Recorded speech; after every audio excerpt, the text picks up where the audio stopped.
Hola.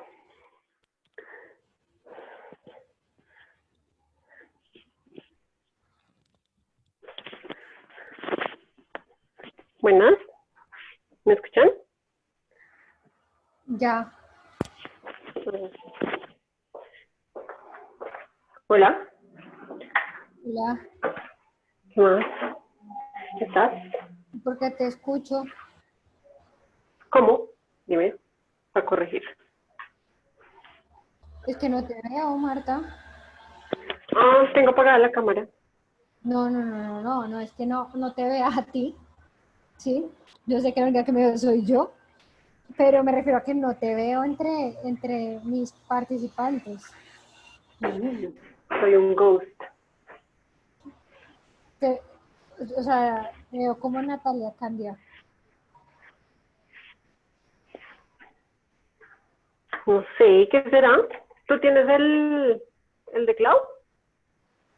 Yo tengo el de la O empresa. sea, tú tienes la inicial, la principal, ¿cierto? Ujú, yo tengo el de la empresa.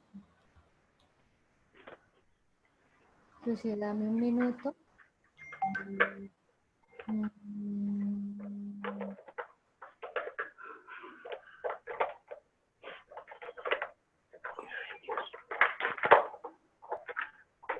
Más dermatológicos que gástricos, pero actualmente por la pandemia los propietarios pasan más tiempo con sus mascotas y comienzan a darle más cosas que no deben de comer, y entonces ahorita más bien estoy viendo más problemas de gástricos, ¿no?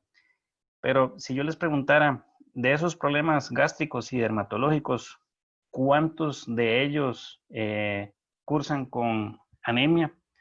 Es una pregunta bastante interesante porque a veces cuando nos llega un paciente dermatológico atendemos la parte dermatológica y no le ponemos atención a la parte interna. Entonces, hoy quiero que ustedes hagan una reflexión y que realmente puedan valorar la opción de que todos esos pacientes que están apareciendo, pues muchos de ellos van a tener anemia y tal vez el motivo de consulta inicial no son por problemas de anemia.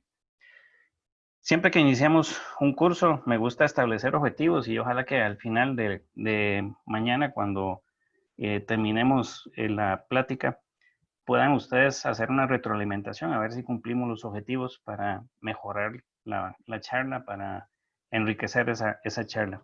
Yo me planteé cuatro objetivos y bueno, el primero de ellos, que para mí es muy importante cuando hace uno el abordaje de anemia, es tipificar valga la redundancia, ese tipo de anemia. O sea, tenemos que clasificar el tipo de anemia.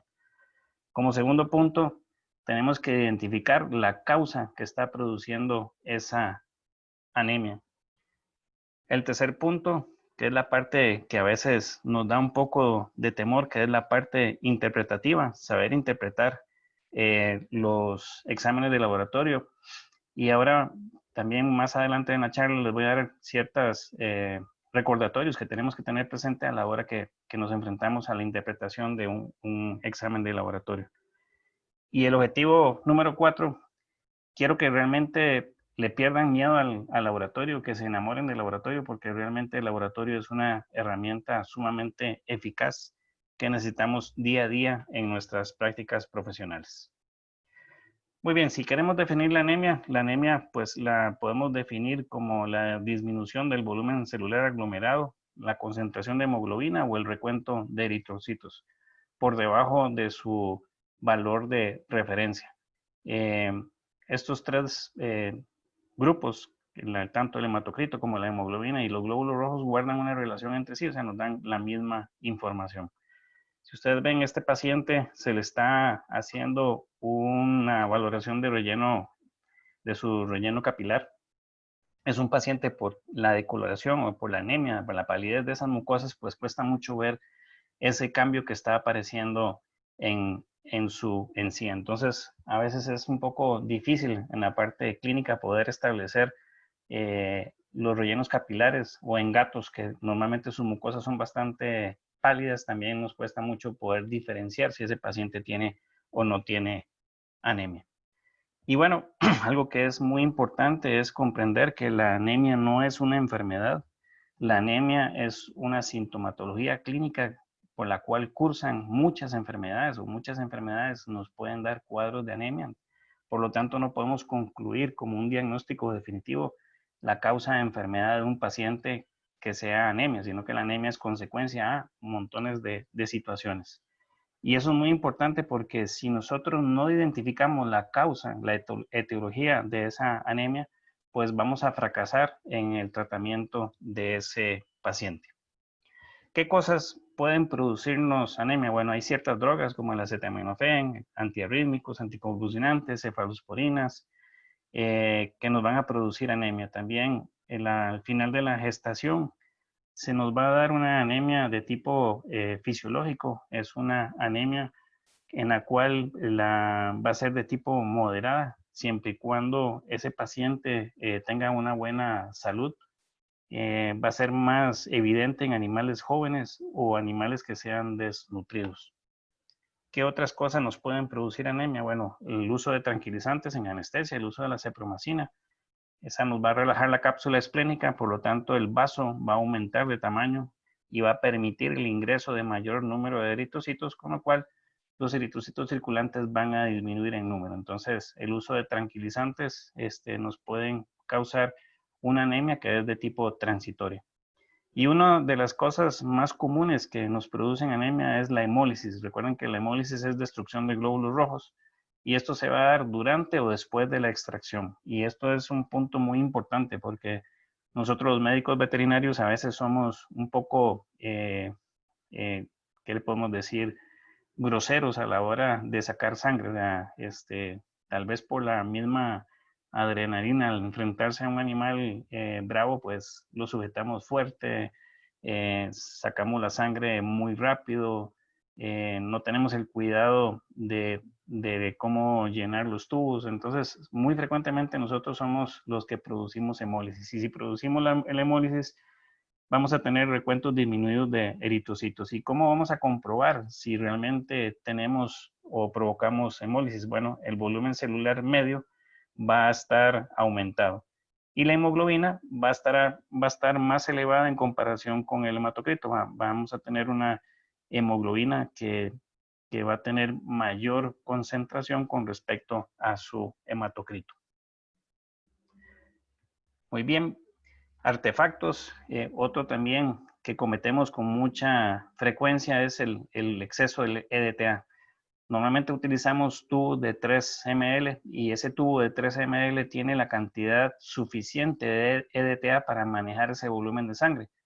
Pero a veces somos medio tacañillos a la hora de sacar sangre y entonces a ese tubo de 3 ml le sacamos medio cc de sangre, lo metemos en ese tubo, entonces ese tubo va a tener una mayor capacidad o mayor concentración de EDTA para ese volumen que estamos poniendo. Entonces, eso nos va a provocar una deshidratación de tipo osmótica y nos va a reducir el hematocrito entre un 5 y un 10%. Entonces, la regla de oro para no cometer este error es que la mínima cantidad de sangre que tenemos que recolectar en un paciente va a ser como mínimo la mitad de la capacidad de ese tubo.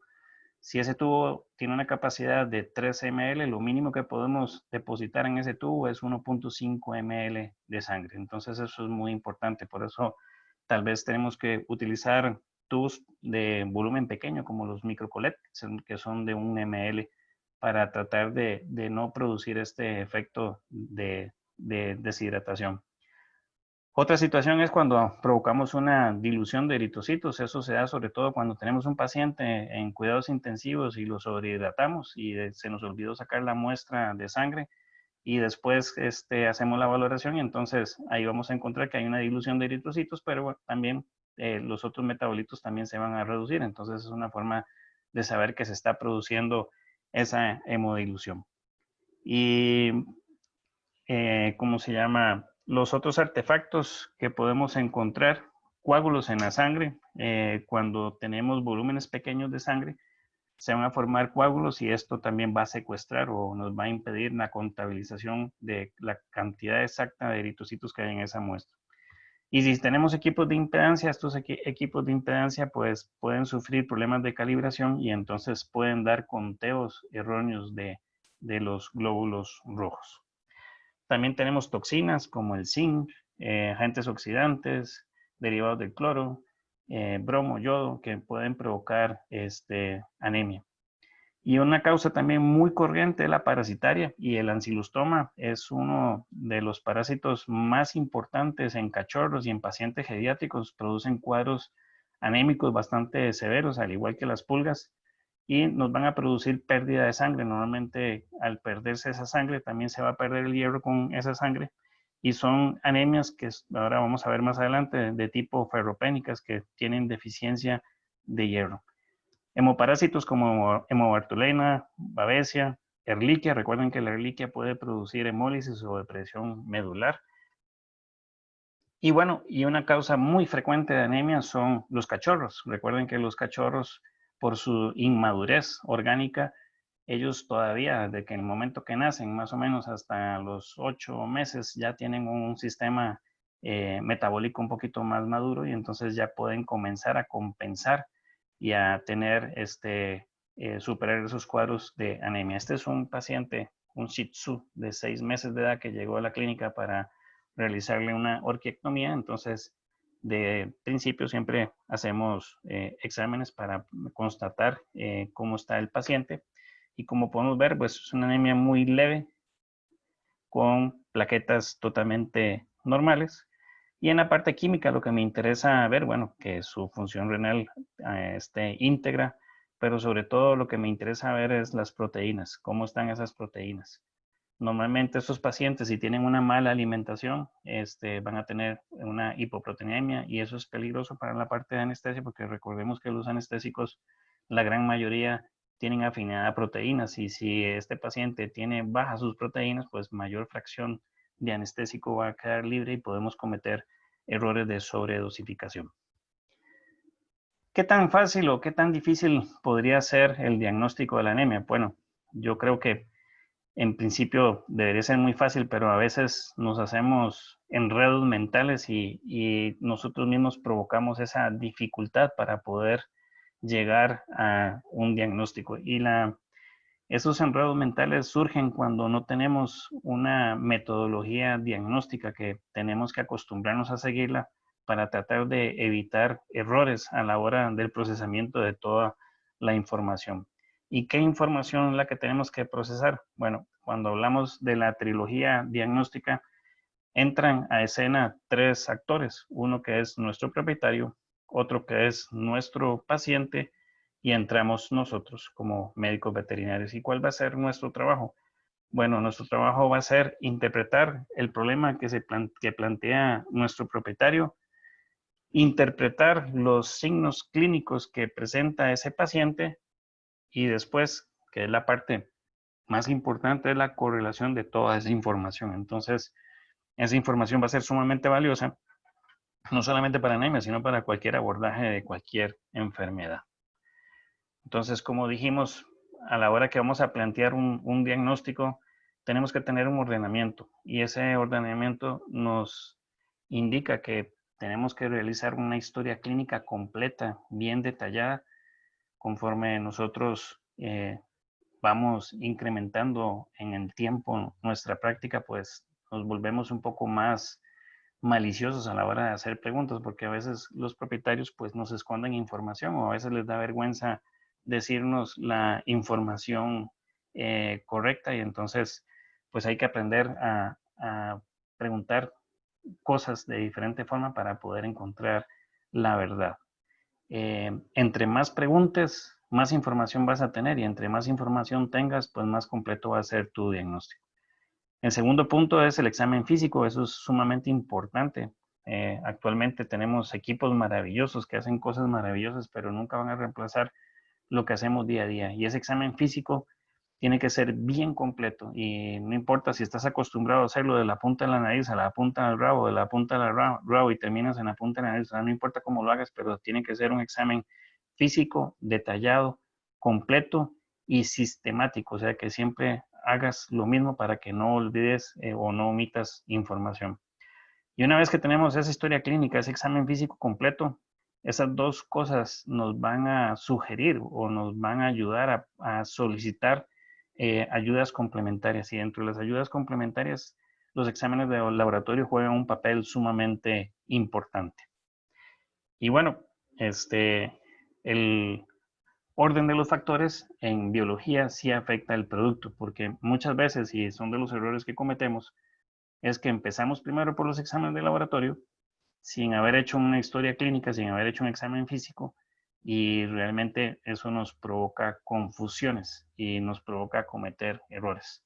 Entonces, es muy común pensar que un perro, porque llegó de la playa y llegó inapetente, ya asumimos que tiene erliquia, corremos, hacemos el SNAP 4DX y tal vez no era el momento preciso para hacerlo y tal vez nos da negativo y entonces ya comenzamos a desconfiar del resultado que nos da la muestra y comenzamos a desconfiar del laboratorio. Entonces, tenemos que tener siempre un ordenamiento, un razonamiento diagnóstico. Entonces, respetemos el orden, la historia clínica, el examen físico y por último, los métodos complementarios, los exámenes de laboratorio.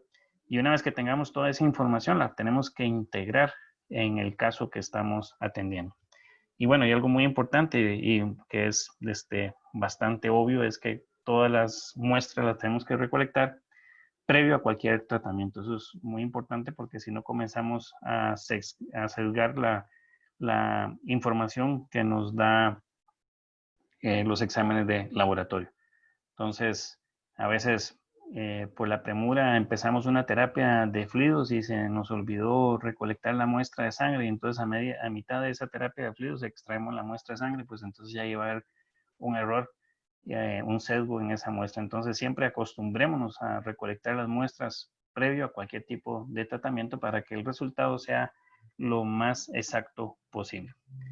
Bueno, en el colegio nos enseñaron la ley conmutativa. Ustedes se acuerdan que nos decían que el orden de los factores no altera el producto y entonces en matemáticas podemos asegurar que A por C va a ser igual que multiplicar C por A.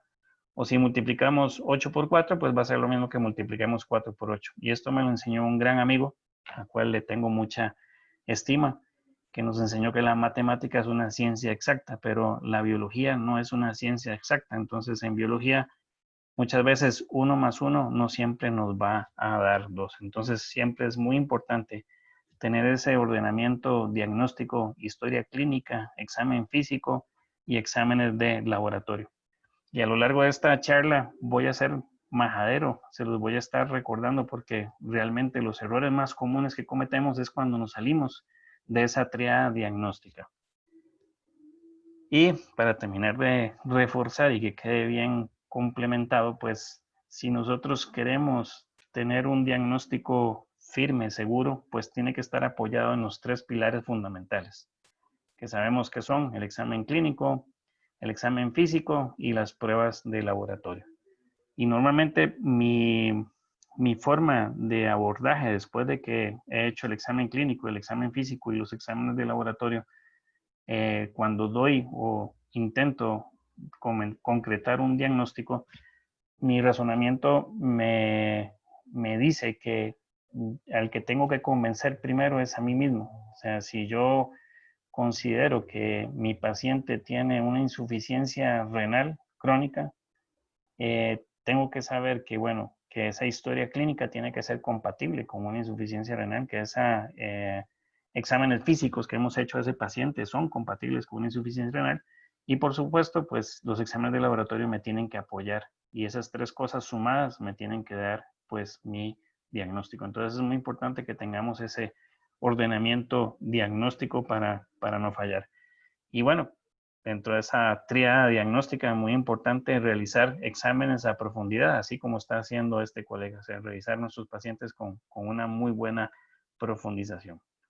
Muy bien, veamos un primer caso clínico. Este paciente tenía parálisis del tren posterior y fue llevado a atención de emergencia a una clínica. En esa clínica lo atendieron, le hicieron este hemograma que ustedes pueden ver acá. Tiene un hematocrito de 32.12, tiene una hemoglobina 9.3 y tiene una cantidad de 4.34 por 10 a la 14. 10 a la 10 no veo bien cuánto lo que reporta la máquina, las unidades de esa máquina de glóbulos rojos. Entonces, como podemos ver, pues es un paciente que sí tiene una anemia pues leve, con plaquetas totalmente normales. su volumen corpuscular medio está bajo. Eso normalmente nos puede indicar que hay pérdida de hierro o ese paciente no tiene buena cantidad de hierro. Ahora vamos a profundizar un poco más en eso. Pero, ¿qué le dijeron a este cliente? Bueno, le dijeron que tenía una anemia severa muy peligrosa, que se urgía hacer un ultrasonido de emergencia el lunes. Este día que se atendió fue un día domingo, que posiblemente lo que tiene el paciente es Ehrlichia canis, que es una enfermedad que creo yo que eh, está muy de moda y a veces pues podemos tener o cometer el error de tener diagnósticos fijos. Y el tratamiento que le instauraron de domingo a lunes, ninguno. O sea que no hay una congruencia entre lo que el médico está encontrando y lo que le está diciendo a su cliente. Pues esta persona no quedó muy convencida y buscó una segunda opinión. Llegó a nuestra clínica al día siguiente, hacemos una historia clínica un poquito más detallada y el cliente nos cuenta que hace un año estuvo muy mal. El perro estuvo internado en 2 ocasiones por vómitos, por inapetencia y no le supieron decir qué era lo que tenía. El perro esporádicamente presenta vómitos, estaba un poco menos activo, perdón. Se levantó, o sea, de la crisis que tuvo el domingo, de esa parálisis que tuvo en el tren posterior, se levantó solo porque no tuvo ninguna medicación, volvió a caminar y también en la historia clínica le preguntamos al cliente que si el perro ha tenido garrapatas en su vida y nos contestó que nunca ha tenido garrapatas. Hacemos una valoración clínica, hay dolor toracolumbar, propioceptivos íntegros, perro en ayunas, hidratadas, con mucosas pálidas. Hicimos una placa y tenía una espondilopatía en T13L1, que probablemente es lo que estaba originando esa disminución de los propioceptivos. ¿Okay? Hicimos un hemograma y en ese hemograma pues vemos que sí hay una anemia. Hay un poco de diferencia numérica en cuanto al examen anterior, pero son tecnologías totalmente distintas. Por lo tanto, yo no puedo hacer una comparación o no puedo decir que aquel es mejor que este o este es mejor que el otro. O sea, si yo quiero comparar, tengo que compararlo sobre la misma línea del tipo de equipo que estoy utilizando. Sin lugar a dudas, este equipo me da una versión totalmente distinta a la que me estaba dando la información del otro equipo. En aquel teníamos un volumen corpuscular medio bajo y este está totalmente normal. En aquel equipo no teníamos un conteo de reticulocitos, en este sí tenemos conteo de reticulocitos, por lo tanto es una anemia de tipo no regenerativa y el conteo de plaquetas pues totalmente normales. Muy bien, pero ahí no llego a ningún diagnóstico. Yo tengo que tratar de investigar qué es lo que está ocasionando el vómito, por qué ese paciente tiene inapetencia, por qué ese paciente está decaído, menos activo. Y el hemograma pues no me da esa información. Entonces tenemos que profundizar y hacer más exámenes. Y vean que es un perro realmente joven, es un perro de 6 años. Bueno, si hacemos química sanguínea, nos damos tremenda sorpresa porque los valores de creatinina y nitrógeno ureico están sumamente elevados. Vean que la creatinina está en 12.4. Sabemos que un paciente con creatininas mayores a 5.5 podemos afirmar que más del 85% de la función renal ya no está activa, o sea que es un paciente que sus riñones ya no son funcionales. Y tenemos un indicador muy bueno que lo desarrolló IDEXX, es patente de IDEXX, que es el SDMA. Es un marcador que me da un reflejo exacto de lo que es la función renal. Y las demás proteínas, todo se mantiene perfecto. ¿Qué nos indica este marcador SDMA? Bueno, nos va a ayudar a poder estratificar la insuficiencia renal, ver en qué estadio se encuentra esa insuficiencia renal. Recordemos que normalmente en el estadio 1 ese paciente va a pasar sin azotemia, va a tener ningún cambio en la parte hematológica, probablemente la sintomatología sea muy escasa. En un estadio 2 más avanzado, pues la azotemia va a ser leve. Podríamos ver ya un inicio de anemia. En un estadio 3 esa azotemia va a ser más intensa, más moderada, con cambios hematológicos más fuertes. Y llegamos al estadio final, el estadio 4, donde la azotemia es intensa, donde los valores de creatinina tienen que ser mayores a 5.0 y este paciente tenía valores de 12.4. Y el valor de SMA estaba en 54, el paciente tenía 50, o sea que estamos acá en este grupo. Y al estar en este estadio, pues el pronóstico para ese paciente va a ser bastante malo. A pesar de ello, bueno, intentamos durante 4 días hacer una terapia nefroprotectiva para tratar de ayudar a que ese riñón volviera a tratar de trabajar, sabiendo que ya más del 85% de esa función renal estaba totalmente comprometida. A pesar de ello, logramos bajar los niveles de SMA, logramos bajar los niveles de creatinina y logramos bajar los niveles de nitrógeno ureico, pero también bajó el hematocrito, bajó la hemoglobina y bajaron los glóbulos rojos, o sea que esa anemia se incrementó en el tiempo. Viendo los exámenes, esta es la valoración inicial. Teníamos un hematocrito de 26, pasamos a un hematocrito de 21, teníamos una hemoglobina de 9.4, pasamos a una hemoglobina de 8.0. Recuerden que estas hemoglobinas, normalmente un paciente con una hemoglobina por debajo de 10 ya es un paciente que está teniendo serios problemas para poder oxigenar sus tejidos. Entonces, es muy importante tener en cuenta que este paciente está sufriendo de deficiencia de oxigenación a nivel tisular. La parte de la fórmula blanca se contiene, excepto las plaquetas bajan. Acá hay un error de lectura, igual que todos estos asteriscos que ustedes ven acá. Después vamos a hablar un poquito sobre los valores, la aceptación de valores por parte de los equipos y cómo poder saber o cómo poder interpretar este valor que me está indicando que hay un error en la parte de lectura.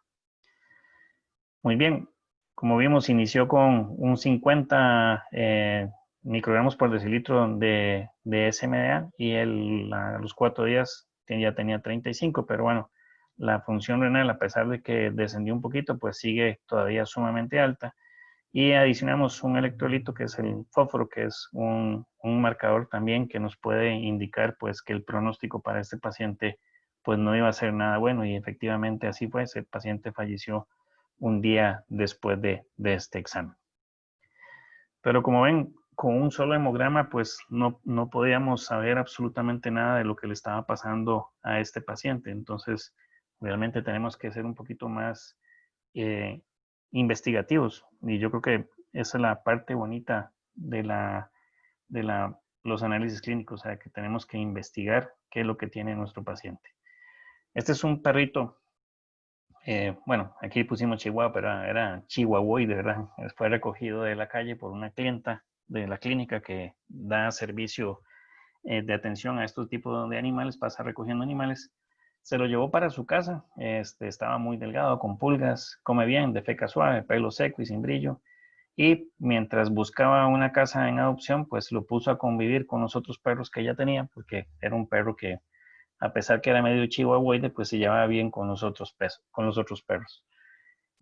Unos 5 días antes de que el perro lo dieran en adopción, la clienta quiso llevarlo a la clínica para que le hiciéramos exámenes a ver cómo se encontraba. Entonces encontramos pues que tenía mucosas pálidas, pelo hirsuto, una condición corporal de -2, raspones en la piel, sensorio activo.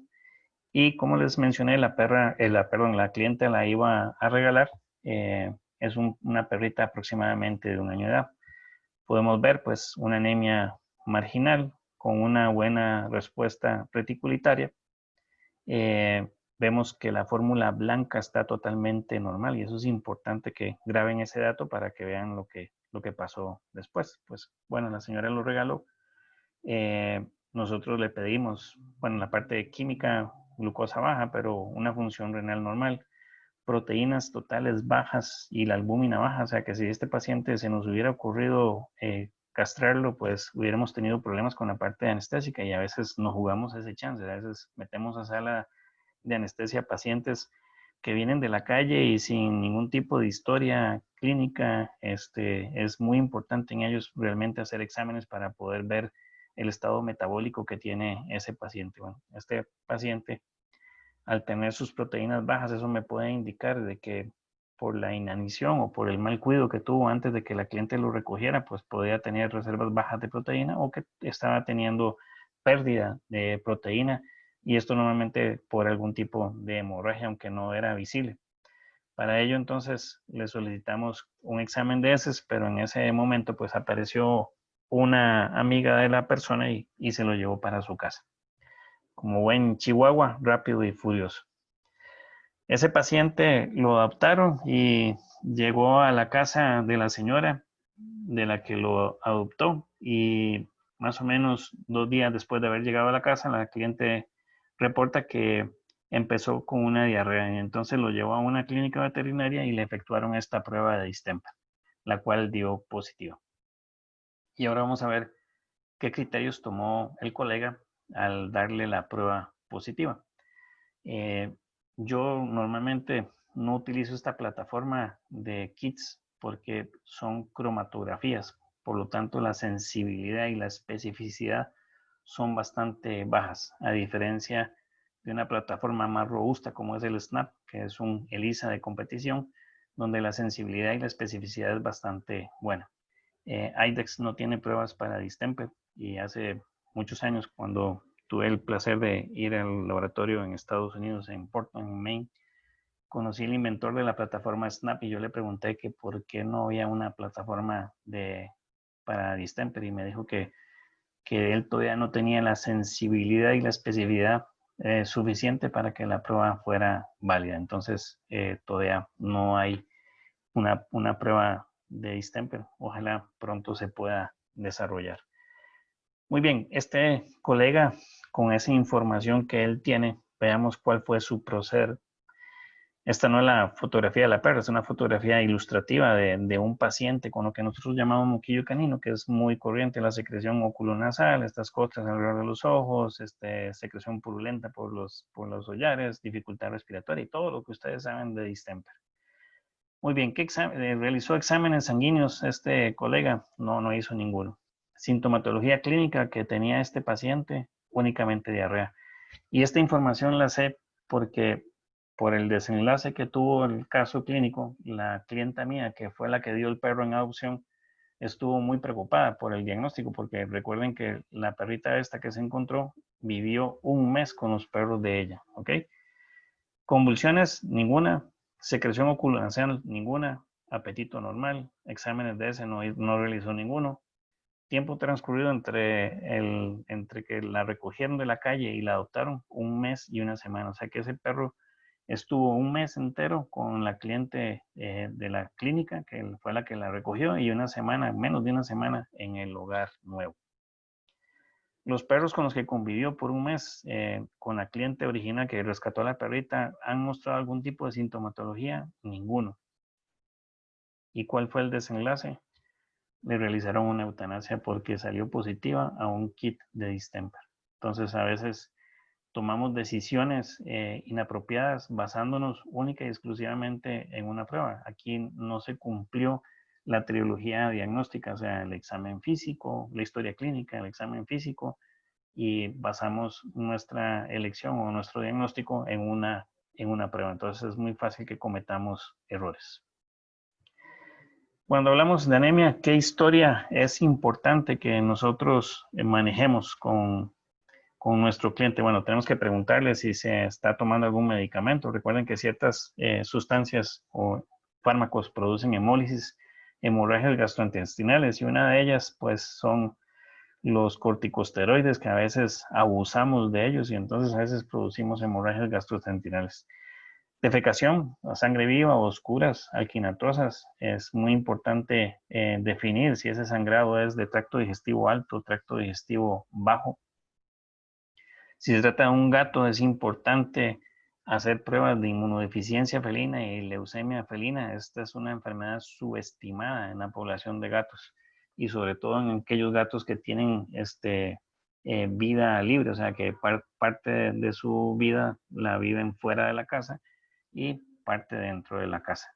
Recuerden que el virus de la leucemia y la inmunodeficiencia son retrovirus que pueden causar hipoplasia de médula. Si la moscata ha tenido garrapatas, pues podemos pensar en Ehrlichia. Igual, si no ha tenido garrapatas y tiene sintomatología compatible con Ehrlichia y un hemograma compatible con Ehrlichia, pues podemos pensar en erliquiosis, pero recuerden que la erliquia va a causar hemólisis o hipoplasia de médula. La babesiosis puede ocasionar hemólisis. Antecedentes de viaje, si esa mascota ha viajado de una zona a otra, tenemos que averiguar qué enfermedades son comunes en esa otra zona, que tal vez no las tengamos en la zona donde estemos. Si se ha vacunado recientemente, recuerde que hay algunas vacunas vivas modificadas que pueden causar sangrado o disfunción plaquetaria.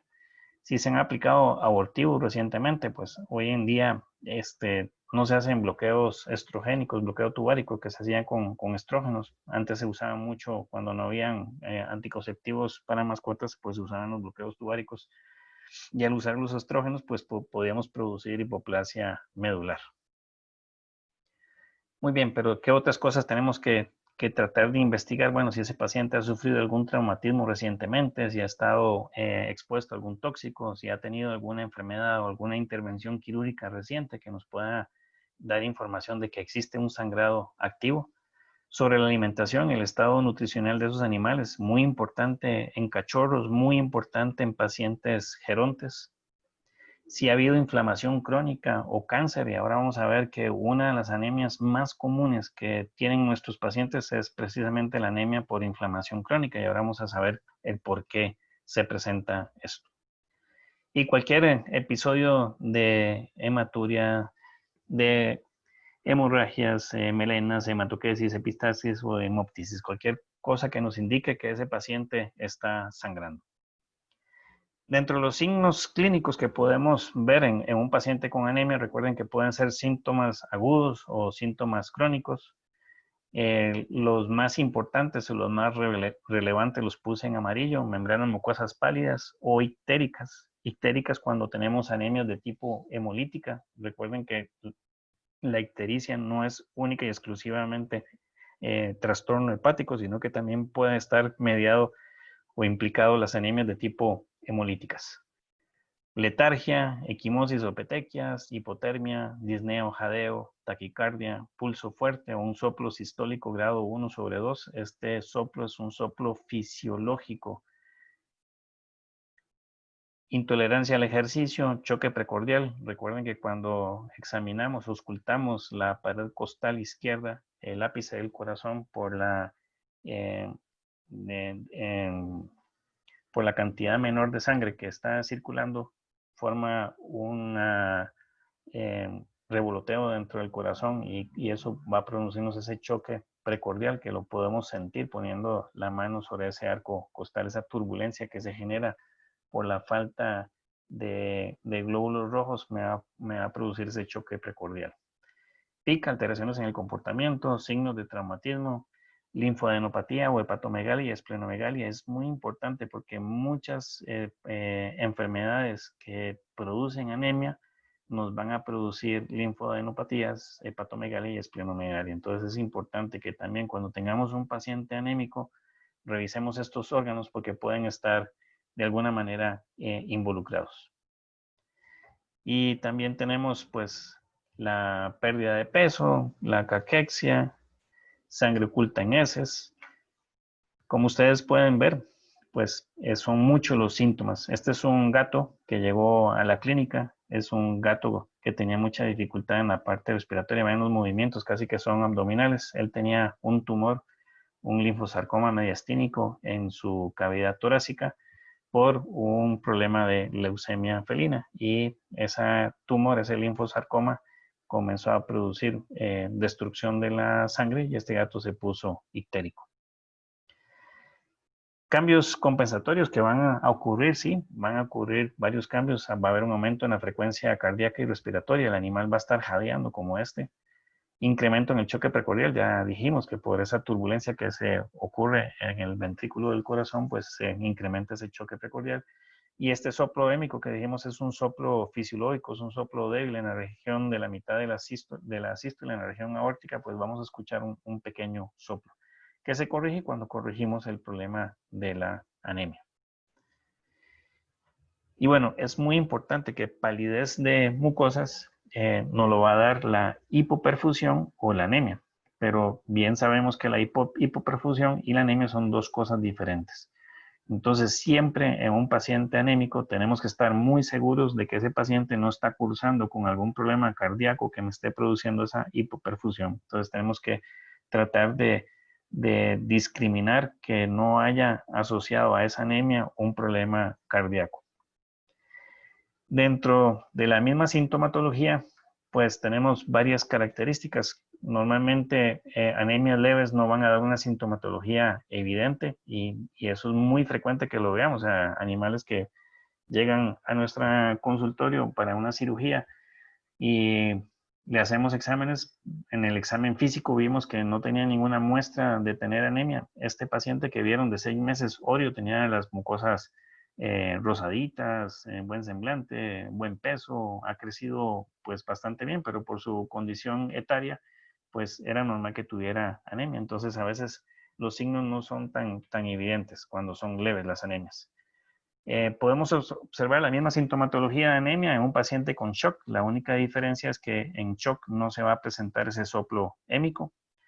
Muchos gatos que no son anémicos tienen mucosas pálidas porque esa es la coloración normal de sus mucosas, entonces eso nos va a dificultar precisar por medio de sintomatología o examen o exploración física si ese paciente tiene o no tiene anemia. Son más marcadas en perros que en gatos por la misma condición que les dije. Y hay algunas razas de perros que tienen lo opuesto, que tienen mucosas oscuras, pigmentadas, y también eso nos va a dificultar poder evidenciar clínicamente la palidez de mucosas.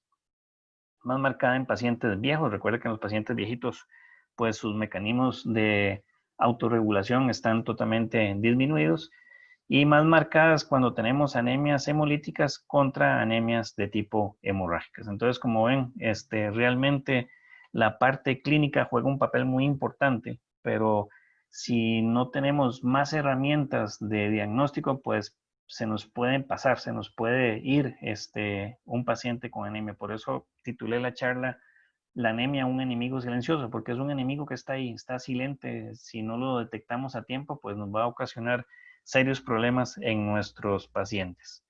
Y bueno, ¿qué necesitamos entonces, aparte de la historia clínica, del examen físico? ¿Qué necesitamos para poder detectar un paciente con anemia? Bueno, el uso del laboratorio va a ser fundamental, porque el hematocrito, la hemoglobina y toda la fórmula roja nos va a indicar en qué condición se encuentra ese paciente. Y entonces, eso es lo que nos vamos a abocar, a saber cómo utilizar el laboratorio. ¿Qué tanto usamos el laboratorio? Bueno, vamos a hacer una autoconfesión, y yo creo que a todos ustedes les pasó lo mismo. Cuando uno sale de la universidad, pues sale con muchas muy buenas intenciones, pero a veces el conocimiento pues no es lo fuerte. Yo cuando salí de la universidad pues no usaba el laboratorio, lo usaba muy poco. ¿Por qué? Porque no sabía interpretar, no sabía poder tener ese conocimiento claro que tal vez tengo ahora. Y eso se debe principalmente, creo yo, que a la metodología de enseñanza de las universidades. Las universidades nos dan el curso de análisis clínico en el segundo año, cuando nunca hemos tenido contacto con ningún paciente, y entonces no sabemos cómo ver un relleno capilar, no sabemos cómo valorar un porcentaje de deshidratación, no sabemos cómo auscultar un paciente, no sabemos qué es un soplo, o sea, no sabemos muchas cosas. Se nos enseñan un montón de conceptos aislados, y después cuando llegamos a años superiores, donde tengamos la clínica propedéutica, nos piden que integremos esos conocimientos que hasta cierto modo eran abstractos y los podamos integrar a la clínica. Entonces yo creo que ese proceso es un poco traumante, y mucha gente no le ha gustado los análisis clínicos. Bueno, yo sufrí ese mismo proceso. Después comencé a comprender que era importante a esos pacientes comenzar a hacer exámenes clínicos, exámenes de laboratorio, a pesar de que no tenía laboratorio. Entonces yo recogía las muestras en la mañana, y por la noche pasaba un mensajero, recogía las muestras y se lo llevaba a un laboratorio externo, que en ese entonces era un laboratorio que era único en el área central de San José, que procesaba las muestras y nos reportaban los resultados hasta el día siguiente. Entonces era un poco incómodo tener que convencer al cliente de poder sacar la muestra de sangre a las 10 de la mañana y darle el resultado hasta las 10 de la mañana del día siguiente, o sea, 24 horas después. Hasta que un día me pasó un fiasco bien grande. Creo que todos tenemos clientes especiales. Bueno, llegó la cliente especial de la clínica, una señora que nunca se le queda bien con nada, o sea, una señora sumamente exigente. El perro estaba un poco mal, le tomamos la muestra de sangre, le explicamos que hasta el día siguiente íbamos a tener la información del laboratorio y bueno, no pasó nada, sacamos la muestra de sangre, el perro se fue para la casa, estuvimos pendientes de monitorear el perro a ver cómo seguía. Y al día siguiente a las 8:30, yo normalmente abro a las 9 de la mañana, a las 8:30 empecé a llamar al laboratorio porque yo quería tener el resultado antes de tiempo para poder llamar a la señora y calmar un poco esa ansiedad de la señora porque era muy ansiosa.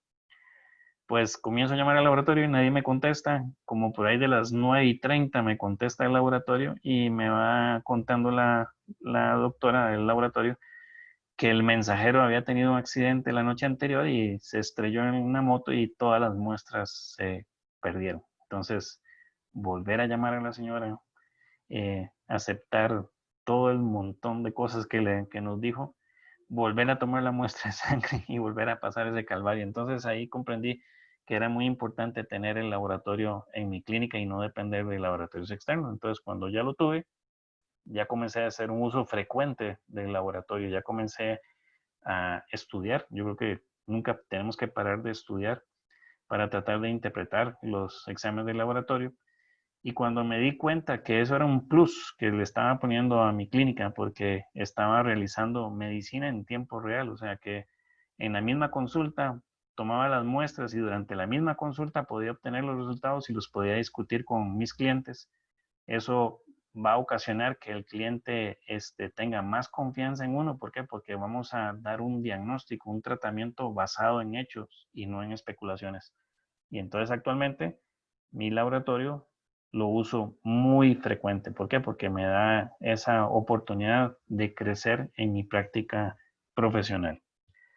Pero al igual que todos, cuando empezamos, creo que el primer pero que ponemos es que los exámenes de laboratorio son muy caros. Pero siempre los médicos veterinarios somos buenísimos para cuidar la billetera a nuestros propietarios. Si recordamos el caso de Oreo, perdón, del perrito Cronos, que fue el que llevaron a la clínica por parálisis y que le hicieron un hemograma y después en la clínica nuestra vimos que lo que tenía era una insuficiencia renal crónica. El cliente me pagó todos los exámenes, no puso ninguna objeción, pero al que sí le salió caro fue a la clínica que atendió ese perro por primera vez porque no le dieron una resolución y ese perro pues tuvo un mal desenlace. Entonces creo que para esa clínica sí fue costoso porque esa persona dueña de ese animal pues los va a mal recomendar. Y algo que he aprendido en esta trayectoria es que si usted no realiza los exámenes, alguien más listo que usted los va a hacer. Y si alguien más listo que usted los va a hacer, el que va a quedar muy mal parado va a ser uno. Entonces, creo que el que sean costosos no es una justificación para no hacerlos. Nos cuesta interpretar, a todos nos cuesta interpretar y hay exámenes que son bien complejos, bien difíciles de interpretar. Eso es un arte que tenemos que aprender día con día. Integrar la información, como les decía, pues a veces es difícil, pero es un ejercicio que tenemos que hacerlo todo el tiempo y van a ver que conforme lo comiencen a integrar, se vuelve algo muy, muy bonito porque ustedes pueden explicarse a ustedes mismos lo que fisiológicamente le está pasando a ese paciente. Y bueno, cuando no sabemos interpretar, cuando no sabemos integrar, pues a veces la información nos confunde. Pero a veces somos un poco de preformar nuestros diagnósticos, de tener diagnósticos concebidos. Entonces a veces es muy curioso. Y ingresa un paciente y creemos que tiene una insuficiencia renal y hacemos los exámenes y nos sale con insuficiencia renal, entonces llamamos al distribuidor y le decimos, mire, este equipo está malo, está fallando porque este paciente tiene una insuficiencia renal y el equipo me dice que no. Si nosotros comparamos el servicio que nos brinda el laboratorio con un servicio de radiología y entra a nuestra clínica un paciente, un pastor alemán de 9 años cojeando, y sospechamos que tiene displasia de cadera y le tomamos una radiografía y en la radiografía no evidenciamos que hay displasia de cadera, nosotros no decimos el equipo de rayos X está mal, ¿verdad? Es la interpretación que estamos dando y a veces nosotros mismos por no respetar este orden diagnóstico que queremos establecer, pues a veces nos confundimos con la información que estamos obteniendo.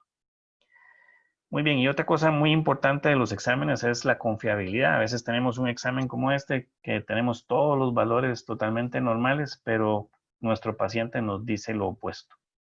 ¿Ok? Entonces, en estos casos nos confundimos. O el caso opuesto, tenemos exámenes con bastantes alteraciones, pero nuestro paciente feliz y campante. ¿Por qué ocurre eso? Eso también tenemos que tratar de darle respuesta y darle esa correcta interpretación. Y bueno, ¿qué tendrá más peso o más importancia? ¿El examen o lo que nos está diciendo nuestro paciente? Yo creo que aquí tiene que haber una conjunción de las dos cosas. Tenemos que recordar que la sangre es un tejido vivo y como tejido vivo, conforme va pasando el tiempo, ese componente se comienza a desnaturalizar. Por eso es muy importante tratar de evaluarlo lo antes posible. Tenemos que tener en cuenta que la respuesta individual es importante. Dos individuos con una misma enfermedad pues pueden responder totalmente diferente.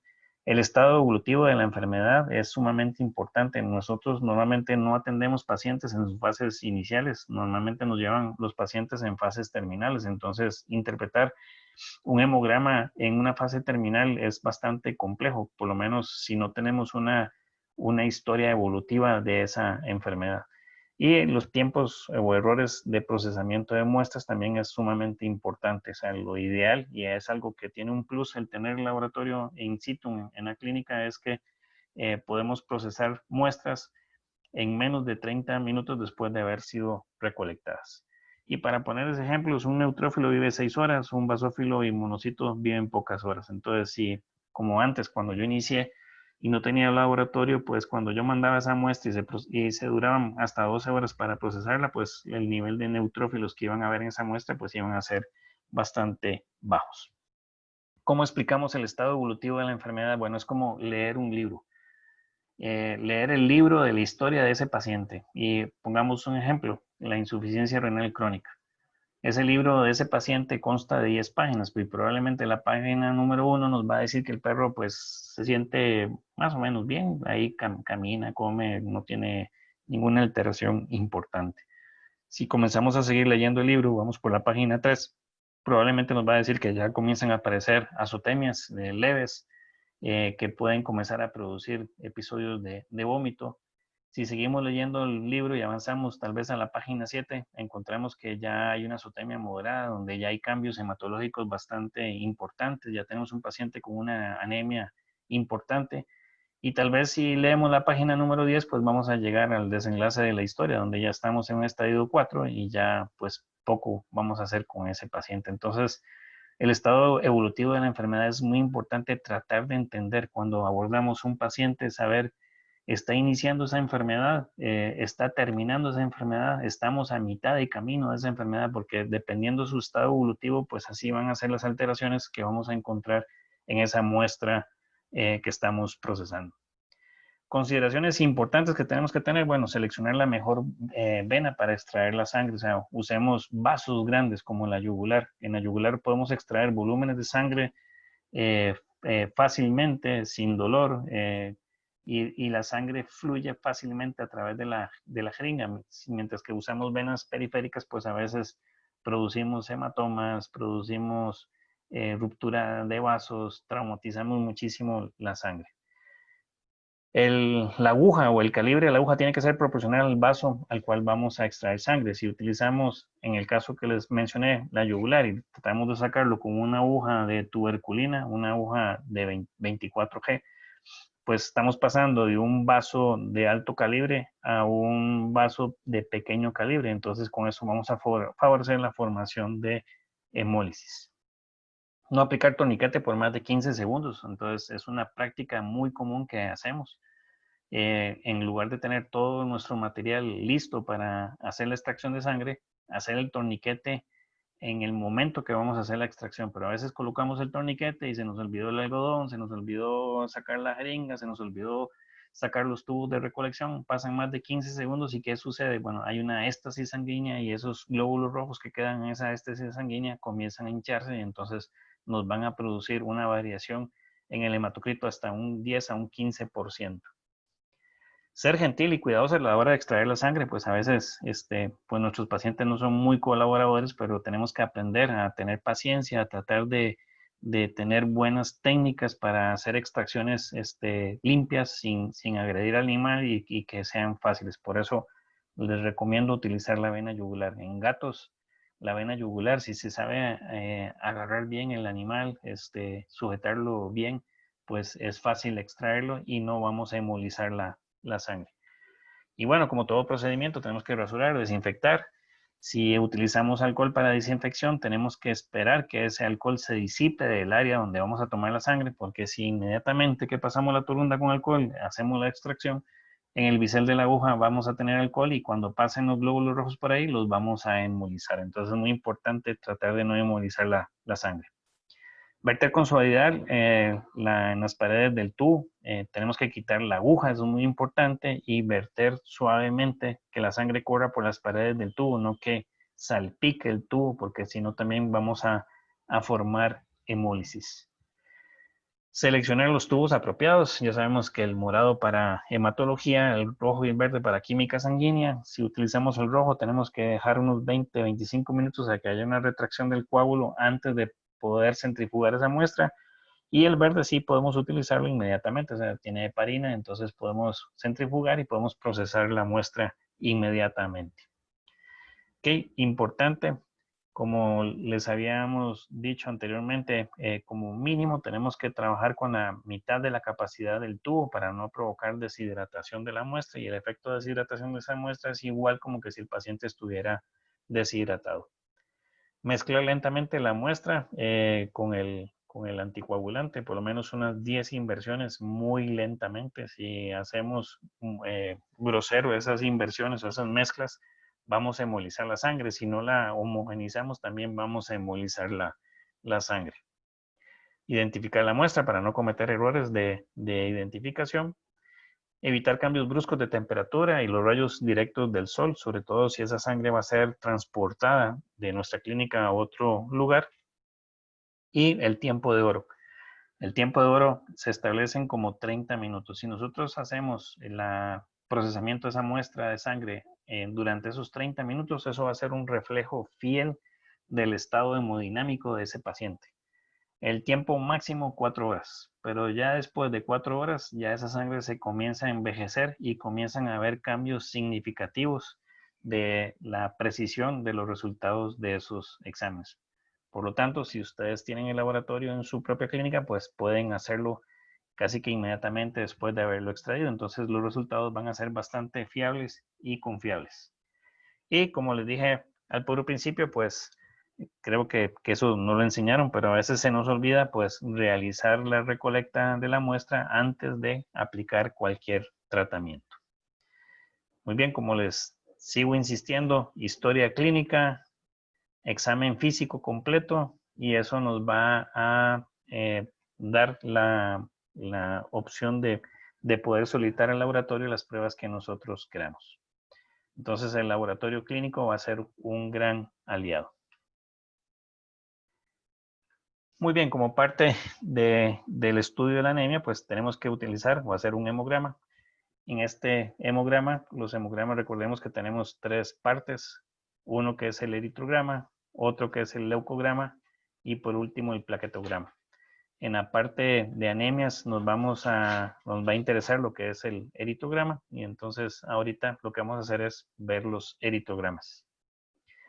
Cuando hablamos de anemia, tenemos que saber que tiene que haber una correlación entre los 3 rubros que son glóbulos rojos, hematocrito y hemoglobina. Tienen que guardar una correlación entre los 3. Recuerden que los 3 me dan la misma información. O sea, la cantidad de hemoglobina que voy a tener va a ser proporcional a la cantidad de glóbulos rojos que tengo.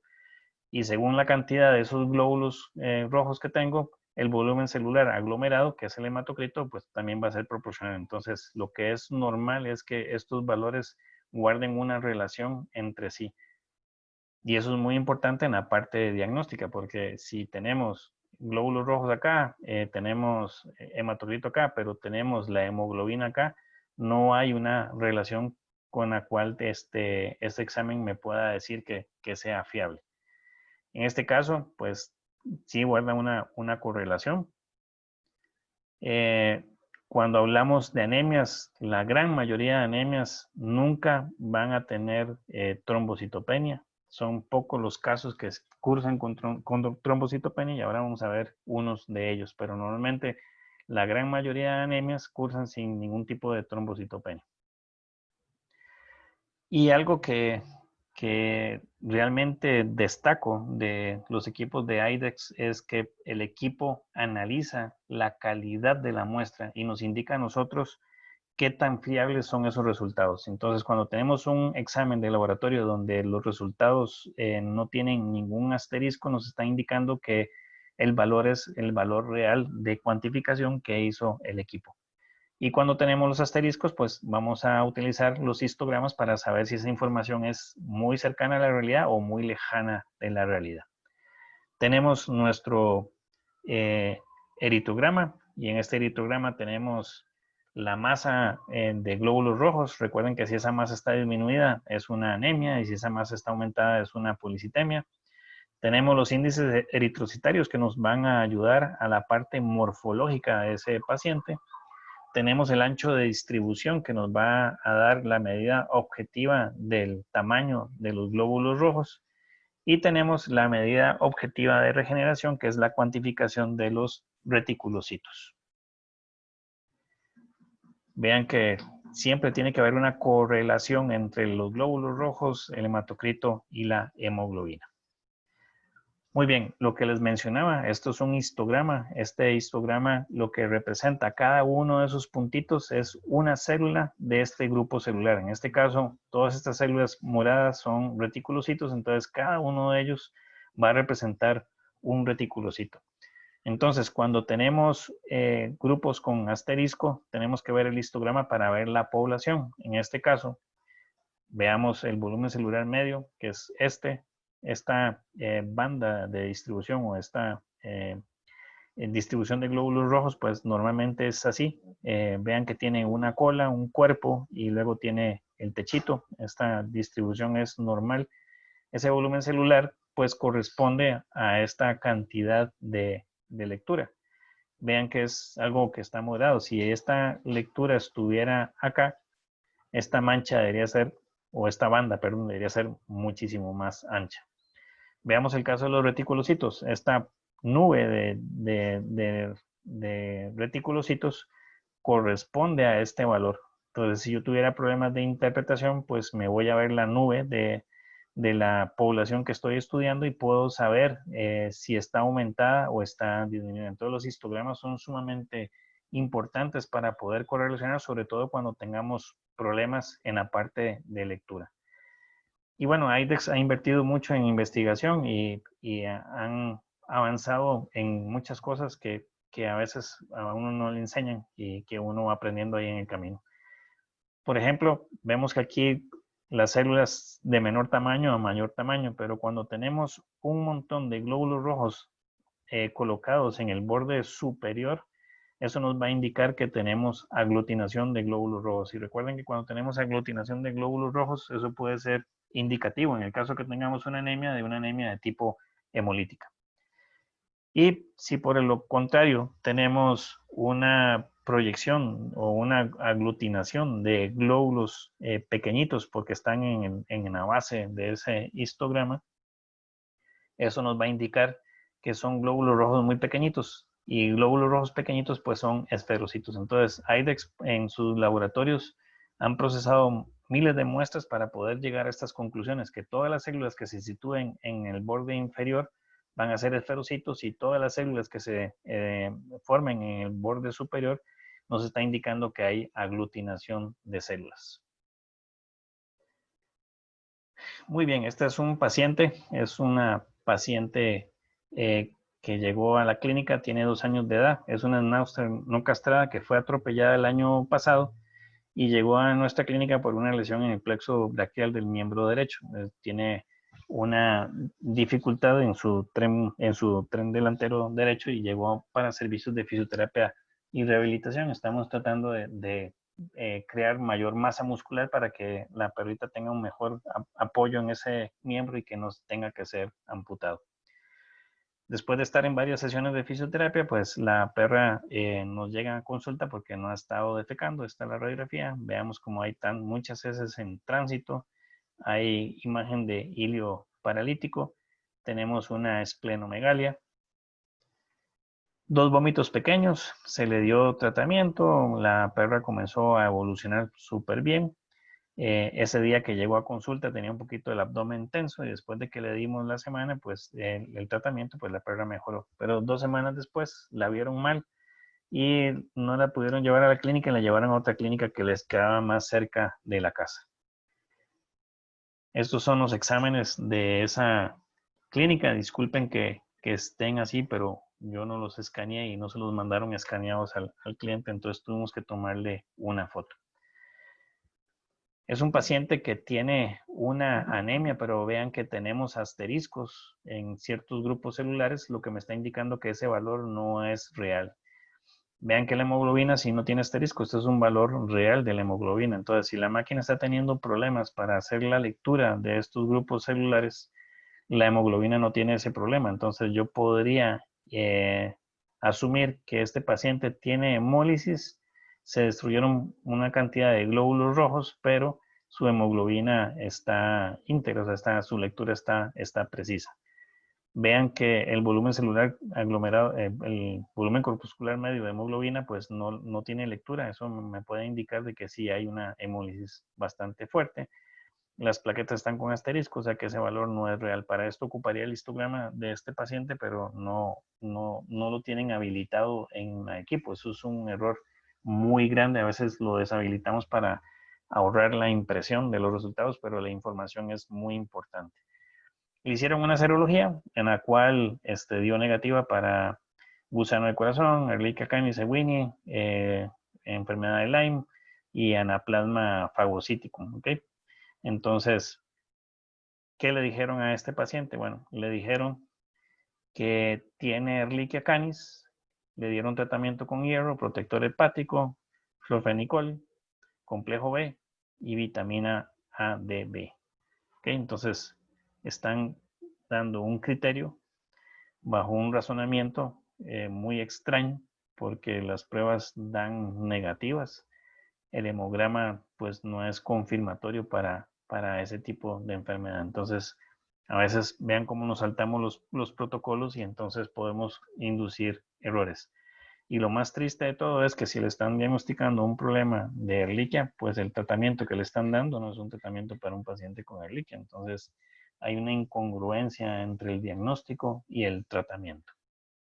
Cuando hablamos de los índices eritrocitarios, son muy importantes porque nos van a definir el tipo de anemia con la que estamos trabajando. El volumen celular medio nos va a definir el tamaño de ese glóbulo rojo. Recuerde que podemos tener tamaños pequeños, que son cuando tenemos microcitosis. Eso se observan deficiencias de hierro y normalmente van a ser anemias que van a cursar con glóbulos rojos de tamaño pequeño y con poca cantidad de hemoglobina. Van a ser microcíticos e hipocrómicos.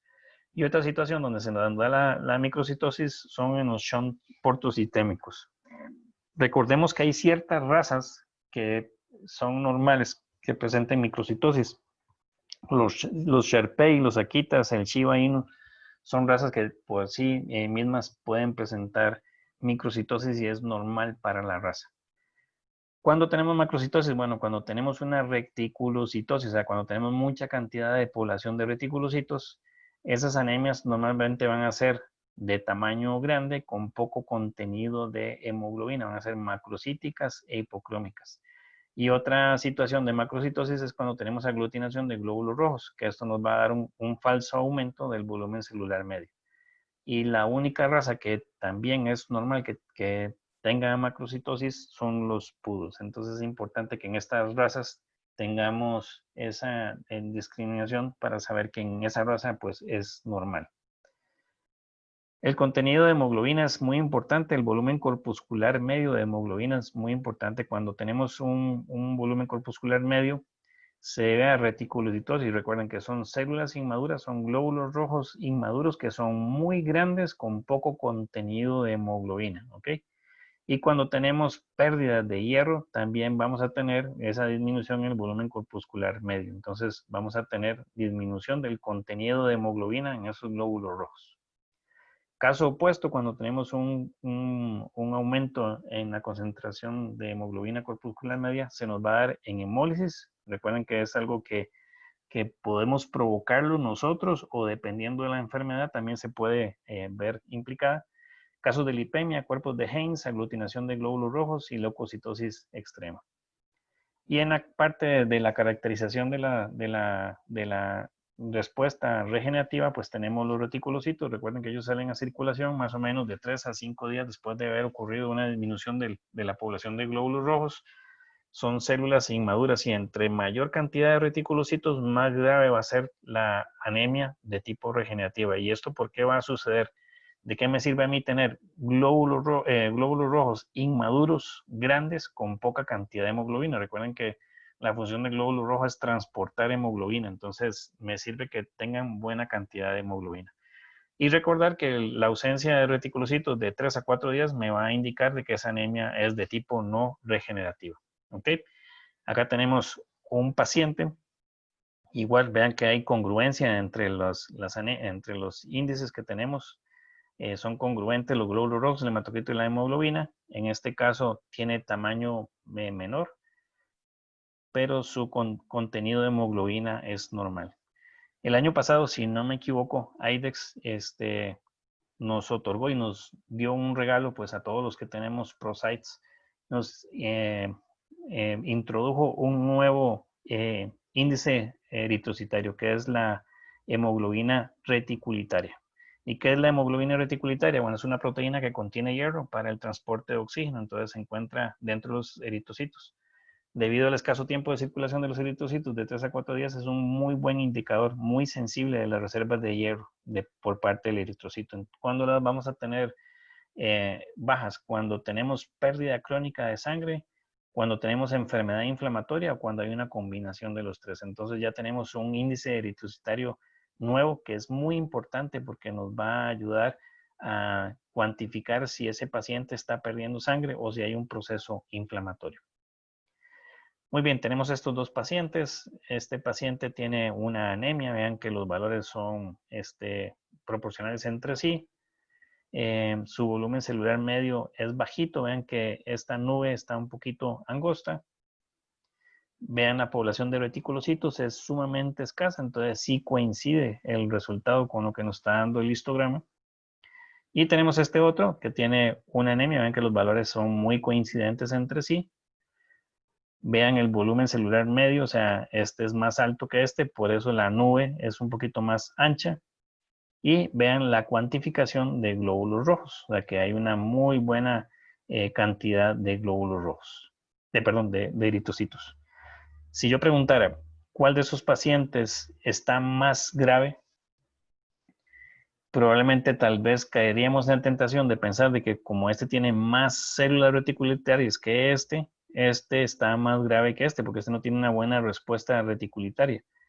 Pero como dijimos, entre mayor sea el número de reticulocitos que tengamos en una anemia de tipo regenerativa, mayor va a ser la intensidad de esa anemia. Y va a ser muy intensa. ¿Por qué? Porque tenemos muchos glóbulos rojos inmaduros con poca cantidad de hemoglobina. Y comparemos las cantidades de hemoglobina. Este paciente tiene 12.1 y este paciente tiene 7.1. Entonces vean que este tiene una anemia muy grave porque tiene poca cantidad de hemoglobina. Entonces es importante en la parte interpretativa saber ese tipo de comparaciones. Tenemos equipos como estos. Esto es un laboratorio, esto es un equipo que no tienen cuantificación. Aquí ustedes pueden buscar y por ningún lado aparecen reticulocitos. Acá podemos buscar y por ningún lado aparecen reticulocitos. Y sin embargo, la interpretación que da el laboratorista dice que respuesta regenerativa ausente, pero es que no hay ni medio reticulocito para poder decir que hay o no hay.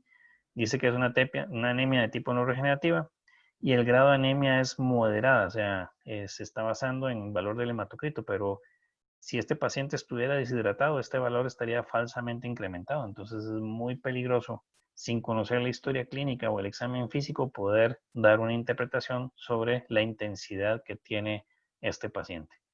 Entonces es muy importante, si ustedes van a adquirir un equipo, busquen un equipo que realmente cuantifique los reticulocitos. Es de suma importancia para poder tipificar el tipo de anemia que tiene ese paciente. En cuanto a la intensidad, pues hay actores que dicen que la leve va de 36 a 30, la moderada de 29 a 20 y la severa menor a 19. Eso pues va mucho a gusto de cada quien. En la forma práctica, pues nosotros, un paciente con un hematocrito por debajo de 20, pues ya nos planteamos la necesidad o no de realizar la transfusión. Entonces es importante pues saber el grado de intensidad. Tenemos que recordar que el hematocrito puede estar erróneamente bajo y como dijimos, la hemólisis nos va a producir esa destrucción de glóbulos rojos, lo que nos podría ocasionar un hematocrito sumamente bajo. En ese caso, recuerden que la hemoglobina va a estar más alta que el hematocrito, que la cantidad de glóbulos rojos, por lo tanto, esta va a definir la intensidad. ¿Y qué comprobación vamos a tener? Que el volumen corpuscular medio va a estar aumentado. Otra situación que puede suceder esto mismo es que por la misma cánula que estamos administrando fluidos, pues tomamos la muestra de sangre y provocamos una hemodilución. Entonces, si pasan esas dos cosas, los valores erróneamente bajos son posibles. Pero si tenemos el llenado del tubo insuficiente y no y sobrehidratamos a ese paciente, pues esos errores muy bajos son improbables. Entonces, probablemente ahí lo que está ocurriendo es que sí haya un problema de lectura o un problema con respecto al paciente. O sea, sería tomar una nueva muestra de sangre y valorarla. Otra situación, el hematocrito puede estar dentro del rango normal, pero el paciente tiene anemia. ¿Y cuándo sucede eso? Cuando el paciente está deshidratado. Recuerden que hay una hemoconcentración. Si la muestra se deshidrata, dijimos que también es la misma situación como que si el paciente estuviera deshidratado. Durante la primera fase de una hemorragia aguda, donde hay una hemodilución, dando lugar a pocas diferenciación del hematocrito, durante las primeras 48 a 96 horas, recuerden que el animal va a montar una respuesta fisiológica compensatoria. Cuando tenemos hemorragias agudas, esas hemorragias van a provocar una contracción esplénica, lo que va a ocasionar liberación de eritrocitos a la circulación y nos va a aumentar transitoriamente el hematocrito. Y el miedo durante la extracción, esto ocurre mucho en gatos, va a producir el mismo efecto de la contracción esplénica. La morfología es muy importante, no podemos pasar de alto la parte morfológica. Tenemos que tener en cuenta que la morfología nos va a orientar la causa. Cuando tenemos hipocromasia va a tener falta de hierro, sinocitos van a ser representativos en casos de anemia no regenerativas, esquizocito cuando hay fracaso medular. En el caso de los esferocitos están implicados en anemia hemolítica. Cuando tenemos aglutinación de glóbulos rojos va a ser también muy característico de la anemia hemolítica. Cada una de las partes morfológicas pues son muy importantes. Los parásitos también, Babesia, Trypanosoma, Hemorrhoidia, Dirofilaria, son parásitos que nos pueden causar anemias. Y muy bien, tenemos que tener un ordenamiento diagnóstico para poder enfrentar o poder tratar de dilucidar un paciente con anemia. Tenemos siempre que pensar cuál es el tipo de anemia con la que estamos enfrentándonos, cuál es la causa probable que está generando esa anemia, y eso nos va a ayudar a dar un diagnóstico, dar un tratamiento y luego darle el seguimiento oportuno a ese paciente.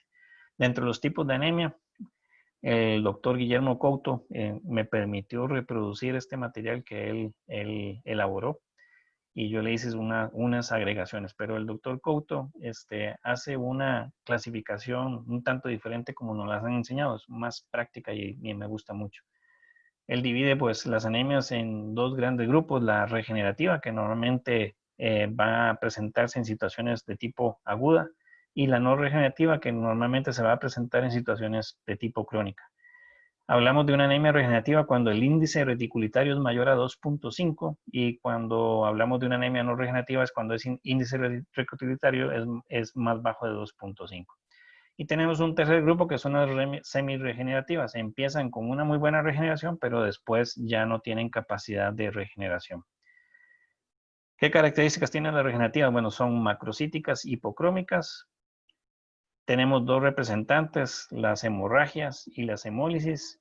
Las hemorragias van a presentar proteínas totales bajas, bilirrubinas normales, y las hemólisis van a presentar proteínas totales normales o aumentadas. Vamos a tener bilirrubinas altas, bilirrubinemia, bilirrubinuria, hemoglobinemia, esferocitos y aglutinación. Eso nos va a ser muy característico de las anemias por hemólisis.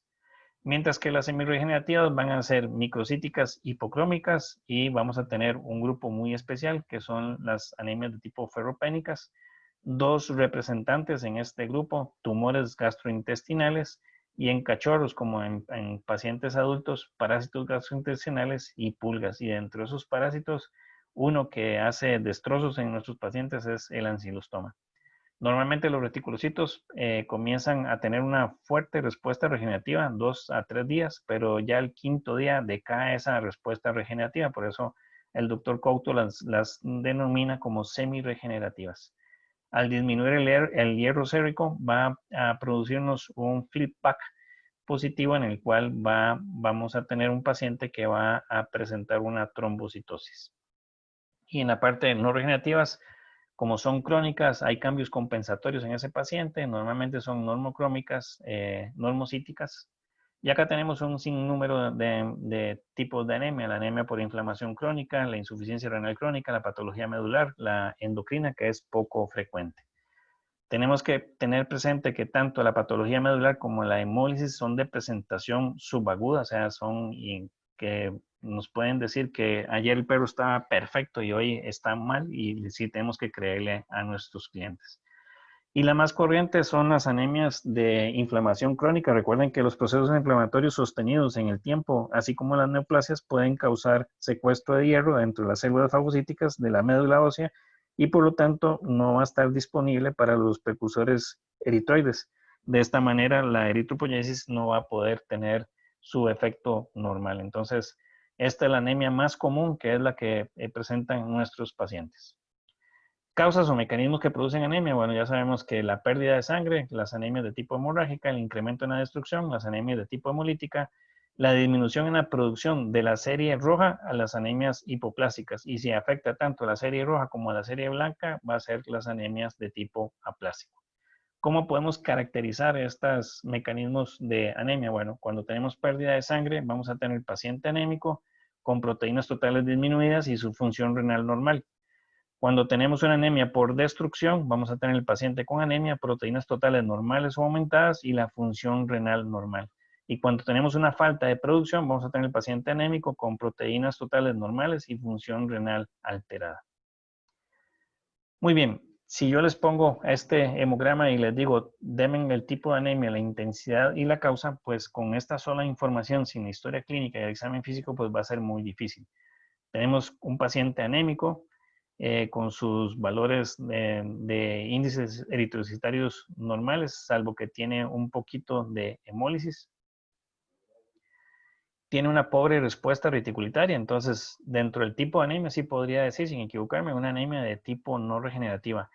¿Qué tengo que hacer con este paciente? Repetir este hemograma más o menos unos 4 o 5 días y ver si los reticulocitos permanecen bajos o hay un incremento en sus reticulocitos. Entonces ya comenzaría a mostrar signos de regeneración. ¿Okay? Entonces es muy importante repetir los exámenes de sangre de 4 a 5 días después para poder ver cómo está evolucionando esa población de reticulocitos.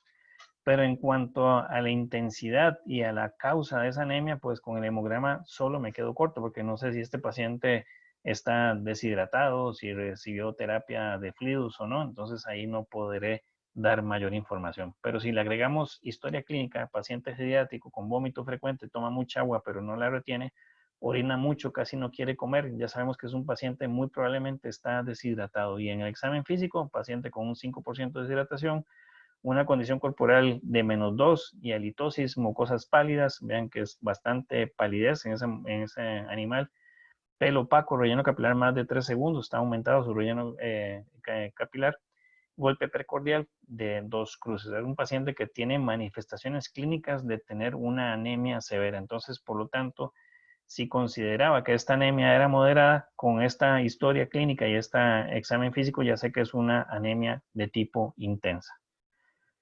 Pero el hemograma es órgano específico, no me puede dar más información, no me puede decir qué es lo que está, cuál mecanismo se está activando para que este animal produzca anemia. Bueno, si recurrimos a la química sanguínea, podemos ver que este paciente tiene una insuficiencia renal crónica. Sus proteínas totales están normales, entonces tenemos un paciente con anemia, con proteínas totales normales y función renal alterada, pues es una anemia con mecanismo por falta de producción. ¿Qué tan comunes son las enfermedades renales? Bueno, muchísimo. Estos son 4 pacientes que solamente tomé el SMA y vean que son pacientes que tienen marcadores de enfermedad renal crónica sumamente aumentados. Este es uno que tiene anemia con insuficiencia renal crónica, igual que este otro y más alteraciones. Este es un gato que en el 2015, en marzo del 2015, le detectamos su insuficiencia renal, le dimos tratamiento nefroprotectivo y vean, llega a la clínica un año después con 18 años de edad y todavía ahí se mantenía perfecto.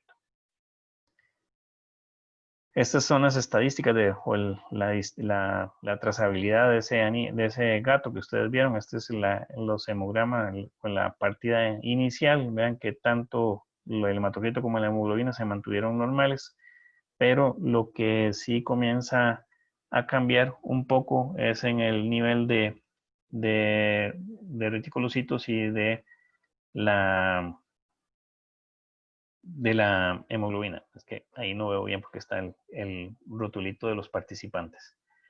Muy bien, nos enseñaron que las insuficiencias renales son sumamente comunes y hay estadísticas comprobadas. Uno de tres gatos y uno de cada 5 perros va a desarrollar enfermedad renal en su vida. ¿Ok? Esta es la creatinina, que aumentó un poco. Pero tratemos de darle cuerpo a esa información. Si ustedes atienden 2 perros al día y trabajan 6 días a la semana, y eso lo multiplicamos por, digamos, 52 semanas, constituye un año, pero digamos que son 50 semanas de trabajo. Vamos a tener 600 pacientes que vimos en un año. De esos 600 pacientes, si seguimos esta estadística, 120 van a tener insuficiencia renal. Hagamos el mismo ejercicio con gatos. Digamos que atendamos 3 gatos por semana, multiplicado por 50 semanas, vamos a tener 150 gatos, o sea que vamos a tener 50 gatos con insuficiencia renal. Realmente, si los ponemos a ver, los valores son sumamente altos. Por lo tanto, tenemos que estar muy atentos a tratar de detectar estos animales cuando llegan a nuestra clínica. Ok, este es un paciente geriátrico con más de una semana de vómito y diarrea, sanguinolenta, no quiere comer nada, solo un poco de leche, pero la vomita. Está deshidratado, mucosas pálidas, jadeo, pulso débil, sensorio deprimido, dolor abdominal, temperatura en 39.5. Se le hizo un ultrasonido y tiene una hepatomegalia. Ven que tiene anemia. Es una anemia de tipo macrocítica hipocrómica. Ya eso me está indicando que podría ser por pérdida de sangre o hemolítica, según el cuadro del doctor Couto. Es una anemia de tipo no regenerativo. El nivel de reticulocitos no es competente para poder corregir ese tipo de anemia. Y vemos que las plaquetas están altas. Recuerden que la mayoría de las anemias cursan con plaquetas normales, no altas. Acá como hay pérdida de hierro, recuerden que eso puede producir un flipback y me puede producir una trombocitosis. Es un paciente que tiene su función renal normal, pero vean las proteínas totales, están bajas, lo que me indica que este paciente por algún lado está perdiendo sangre. Entonces, si la queremos tipificar, es un paciente que tiene anemia con proteínas totales disminuidas, función renal normal, entonces la causa es por pérdida de sangre. Ahora nos toca investigar de dónde está ocurriendo esa pérdida de sangre. Lo que nos mencionamos, macrocítica hipocrómica, hemorragia o hemólisis, y ya vimos que por la definición de las proteínas bajas y función renal normal, pues es de tipo hemorrágica. Pero no siempre los pacientes nos presentan las cosas tan fáciles. Dependiendo del día que abordemos la enfermedad, puede que tal vez no esté macrocítica, sino que sea normocrómica. Entonces es muy importante hacer las diferenciaciones. Este Stution es náusea hembra, castrado de 16 años, come poco, ha perdido peso, pasa todo el día durmiendo, está como perezosa, más de lo normal, nos dice el cliente. Mucosas pálidas, relleno capilar aumentado, golpe precordial, condición corporal -2, pelos opaco, paciente letárgico con hidratación normal. Hacemos el examen de sangre, vemos que tiene una anemia. Esta anemia es congruente entre los valores entre sí. Ok, es de tipo microcítica, pero con cantidad de hemoglobina normal. Ok. Tiene la hemoglobina reticulitaria baja. Dijimos que eso se activaba en dos circunstancias y una de ellas es por la pérdida de sangre o inflamación crónica. Nos vamos a la parte de química, función renal normal. Tenemos proteínas bajas, albúmina baja, entonces es un paciente que muy probablemente está perdiendo sangre. Es un paciente que si sometiéramos a anestesia sería un paciente bastante de riesgo porque las albúminas están bajas. Okay, lo mismo que dijimos, un paciente con anemia, con proteínas totales bajas, función renal normal, la causa va a ser por pérdida de sangre. Ahora tenemos que investigar cuál es la causa o por qué viene esa pérdida de sangre. Pues a veces los clientes no son cooperativos, le pedimos una muestra de heces y una muestra de orina y hasta los 11 días después nos la trae. Vemos que no hay sangre en la orina, pero bueno, hay una sospecha de cristaluria y es sospecha porque el cliente recolectó la muestra del piso. Entonces, los cristales que vemos, pues no son cristales típicos de una cristaluria normal de un paciente. Hacemos el examen de heces y vemos que tiene positivo para sangre oculta y positivo para ancilostoma. Recuerden que el ancilostoma, dijimos que en pacientes viejitos, es un paciente de 16 años, acá el laboratorio se equivocó, pero es un paciente de 16 años, pues lo golpeó bastante. Hacemos tratamiento, tratamos de darle apoyo, bueno, tipificamos anemia, proteínas bajas, función renal, causa por pérdida de sangre. A los 20 días repetimos el examen de heces y sale totalmente normal, y aquí corrigieron la edad del paciente. Hacemos el hemograma y vemos que realmente no recuperó gran cosa, más bien bajó un poquito su nivel de hematocrito y hemoglobina. O sea, son pacientes que realmente por su edad les cuesta mucho tratar de regenerar. Entonces, un paciente que tiene que estar en control, tenemos que estar encima de ellos. Pero vean, sí corrigió la cantidad de reticulocitos y sí corrigió la hemoglobina reticulitaria, o sea que el aporte de hierro pues está un poquito mejor. Y recuerden que el volumen celular medio estaba bajo y ahora está normal. Entonces sí hay ciertas cosas que me indican que el paciente sí está mejorando. Ok, estas son las gráficas del mismo paciente, donde bajó un poquito la hemoglobina, el hematocrito y los reticulocitos y las demás cosas pues las aumentó. Muy bien, tenemos este examen, es un paciente, el cliente menciona que hoy amaneció triste, decaído, no ha querido comer y ha venido perdiendo peso. Es un cliente muy bueno en la clínica y que tiene mucho cuidado con sus perros. Entonces, sí le creo que amaneció triste. Y si vemos, vean, un hematocrito de 6.7, una hemoglobina de 6.4, pero vean que todo tiene asterisco menos la hemoglobina, ¿ok? No pudo cuantificar el nivel de reticulocitos, ¿ok? Pero para eso puedo basarme en la gráfica del histograma de los puntos y vean que la población de reticulocitos es bastante grande, ¿ok? Membranas mucosas pálidas, relleno capilar, aumentado, pulso débil, golpe precordial, jadeo, deshidratado, tiene temperatura, mucosas levemente ictéricas. Ya esto me está indicando que podría haber un indicio de hemólisis. Hay esplenomegalia, soplo hémico y bueno, la frecuencia cardíaca un poco pues baja con jadeo. Ok, vean que la población de reticulocitos no la cuantifiqué, pero el histograma sí me está diciendo que hay una población alta de reticulocitos.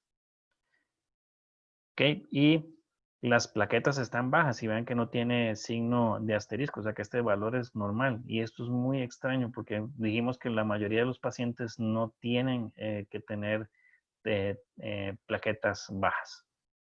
Podría ser un caso de Ehrlichia, sí, pero en mi experiencia, un paciente con Ehrlichia en 6.7 ya no estaría con nosotros. O sea, la Ehrlichia es muy debilitante y no llegan nunca a esos hematocritos tan bajos. Esto es algo agudo, de presentación sumamente aguda. La química sanguínea me indica que el nitrógeno ureico está aumentado por deshidratación, la creatinina está baja por la pérdida de peso, pero vemos que las proteínas totales están normales, o sea que este paciente tiene su función renal normal, proteínas totales normales. Entonces lo podría encuadrar, bueno, y hay presencia de urobilinógeno, bilirrubinuria. Esto me puede indicar de que se está gestionando una anemia de tipo hemolítica. Si recordamos lo que nos enseñó el doctor Couto, vamos a tener en un paciente con hemólisis proteínas normales, bilirrubina aumentada, bilirrubinuria, bilirrubinemia, hemoglobinemia y morfología de esferocitos y aglutinación. Esos son dos marcadores indiscutibles de anemia hemolítica. Y como vimos, paciente con anemia, proteínas totales normales o aumentadas y función renal normal, pues nos indica que hay destrucción. Muy bien, ahora lo que quiero es que nos centremos en la gráfica de puntos. ¿Okay? Si yo hago grande esa gráfica de puntos, aquí la tenemos. Vean la dispersión de glóbulos rojos, pero vean esta nube es anormal. Esta nube tiene una cola y esta cabeza de la nube casi que llega a su máximo extremo. Dijimos que esto era irregular. Y en la parte de la cola también tenemos distribución de células que están aquí por debajo, con tamaño muy pequeño. Entonces, ¿qué habíamos dicho? Que tenemos una reticulocitosis muy alta, tenemos una población de células muy pequeñas que son compatibles con esferocitos y tenemos aglutinación de glóbulos rojos, lo que nos indica claramente que este paciente está cursando con una anemia de tipo hemolítica. Ok, pero pongámosle nombre y apellido a esa anemia. Pues es una enfermedad de Evans que se caracteriza por una enfermedad de tipo autoinmune, que se caracteriza por presentar una trombocitopenia, recuerdan que tenía las plaquetas bajas, y una anemia de tipo hemolítica. Entonces vean que las gráficas nos ayudan mucho en la interpretación. De hecho, el doctor Couto es para mí uno de los excelentes ponentes de la medicina veterinaria. Él no revisa la parte numérica de la valoración de la fórmula roja. Él lo que revisa es única y exclusivamente los histogramas. Con él, viendo los histogramas, él se da cuenta qué es lo que está presentando el paciente. Aquí tenemos otro caso, es un caso que nos envió un doctor, un colega, para que le hiciéramos el examen. Es un caso muy similar al anterior. Vean que es microcítica, hipocrómica, y sus valores son certeros, pero ya con solamente eso ya nos está tipificando que pueden ser dos posibilidades, que sea de causa hemolítica o de pérdida de sangre. Lo que pasa es que aquí él nada más me permitió hacer el hemograma, no, en la química sanguínea no la hizo. Entonces, poder diferenciar entre una y otra va a ser un tanto difícil. Pero si nos vamos al histograma, vean que aquí no tenemos población de glóbulos rojos, lo que me indica que no hay aglutinación, y no tenemos una población tampoco de glóbulos rojos pequeñitos que me indique que sean esferocitos. Entonces, probablemente podríamos tratar de descartar esta, pero siempre es importante la parte química para poder complementarla. ¿Ok? Muy bien, tenemos este amigo llega a consulta, el gato ciego, decaído, apático, inapetente, está deshidratado, 5% mucosas pálidas, relleno capilar más de 3 segundos, pulso débil, frecuencia de 12 respiraciones por minuto, son superficiales, frecuencia cardíaca 80, tiene uveitis, queratitis, tiene este pelo hirsuto. Ya con solamente ver este pelo hirsuto ya sabemos que ese gato está bastante mal. Hacemos reflejo de amenaza, no tiene ningún tipo de visión. ¿Okay? Hacemos el hemograma, tenemos un paciente con anemia, sus índices eritrocitarios están normales, la fórmula blanca sí está bastante aumentada y vemos que el paciente pues tiene su función renal normal, proteínas totales aumentadas, y eso si lo tipificamos, pues paciente con anemia, proteínas totales normales o aumentadas, y función renal, hay destrucción. Y si es un gato, ¿en qué enfermedades tenemos que pensar que nos destruyen los glóbulos rojos? Pues la leucemia, la inmunodeficiencia, le montamos un SNAP y sale positivo para el virus de la inmunodeficiencia felina, que es acá, que está acá. Muy bien, veamos este otro caso, otro gato, y todos estos gatos tienen un factor en común, que todos salen fuera de la casa. Paciente con anemia es un paciente que tiene sus proteínas totales normales, su función renal normal, pero sale positivo al virus de la leucemia felina. O sea, hay un proceso también de destrucción. Y sale positivo al virus de la leucemia felina. En este caso, este gato, esta es la placa de ese gato con una gran masa en su tórax. Recuerden que la leucemia tiene dos posibilidades de presentación, una que ataca la parte de producción de sangre y la otra que produce tumores. Este es de las que produce tumores, el tumor más frecuente, el linfosarcoma mediastínico, que es muy característico. Una cualidad que me dan los equipos de IDEX, tanto el LaserSite como el ProSite, es que yo puedo tomar una muestra de líquido, en este caso de líquido de cavidad torácica, líquido de la pleura, y poder hacer un análisis para ver si es un exudado o un transudado. Tenemos otro paciente donde es más marcada la anemia y la misma situación. Es un paciente que es positivo a leucemia felina, entonces sabemos que es un paciente que muy probablemente la enfermedad va a atacar más la formación de la sangre que la parte tumoral, pero son pacientes que tenemos que estar revisando. Recuerden que la sobrevida de un paciente de estos más o menos va a oscilar entre un año, año y medio. Algo importante a la hora de la parte interpretativa, y eso lo vamos a ver en el día de mañana, pues es la reactividad de los puntos. Este es el punto de control que me indica que la prueba fue realizada efectivamente, y vean que el punto de reacción que me marca la leucemia, la intensidad de ese color es muy similar a la intensidad del punto de control. Entonces yo puedo decir que la cantidad de anticuerpos que está detectando el kit pues es bastante alta. Cada kit tiene una sensibilidad específica. Si el punto hubiera sido un poquito más tenue, más bajo, pues yo sé que tal vez la concentración de anticuerpos pues no es tan alta, pero sí me está produciendo la enfermedad. Y eso es muy importante en la parte que vamos a discutir mañana de casos de Ehrlichia. Muy bien, agradecerles en este maratón. Creo que me sobró tiempo, pero no quería cansarlos mucho. Mañana vamos a ver más casos clínicos. Ahí está mi correo electrónico. Si ustedes desean formular preguntas, ya sean que me las formulen a mí, las puedan formular también a nuestros compañeros de Vets and Pets para que puedan hacer las respectivas consultas. También pueden visitar mi página, ahí pueden enterarse de las cosas que hacemos en la clínica. Y si tienen preguntas, pues con todo gusto estamos para servirles. Doctor Brenes, muchísimas gracias por la charla, demasiado interesante, todos los casos clínicos que nos ha enseñado el día de hoy. Tenemos un par de preguntas que nos gustaría que nos colaboraras con eso. Claro. La primera pregunta la tiene el doctor Ramón y nos dice que al momento de salir asteriscos en los valores del hemograma, el doctor, ¿qué recomienda? ¿Sí? Si se toma de nuevo la muestra o qué se debería hacer. Que si tienen la posibilidad de tomar la muestra y volverla a repetir, tomando todas las consideraciones que hicimos de cómo poder obtener una muestra, pues sería lo ideal. Si no tienes la posibilidad, porque ya el paciente se fue o repite la muestra y te sigue dando esos signos numerales, pues recurrir al histograma. El histograma te va a indicar si los valores numéricos que está presentando el equipo se acercan a la realidad. Entonces, con el histograma podrías solucionar el problema. No sé si me di a entender. Bueno, doctor, muchas gracias.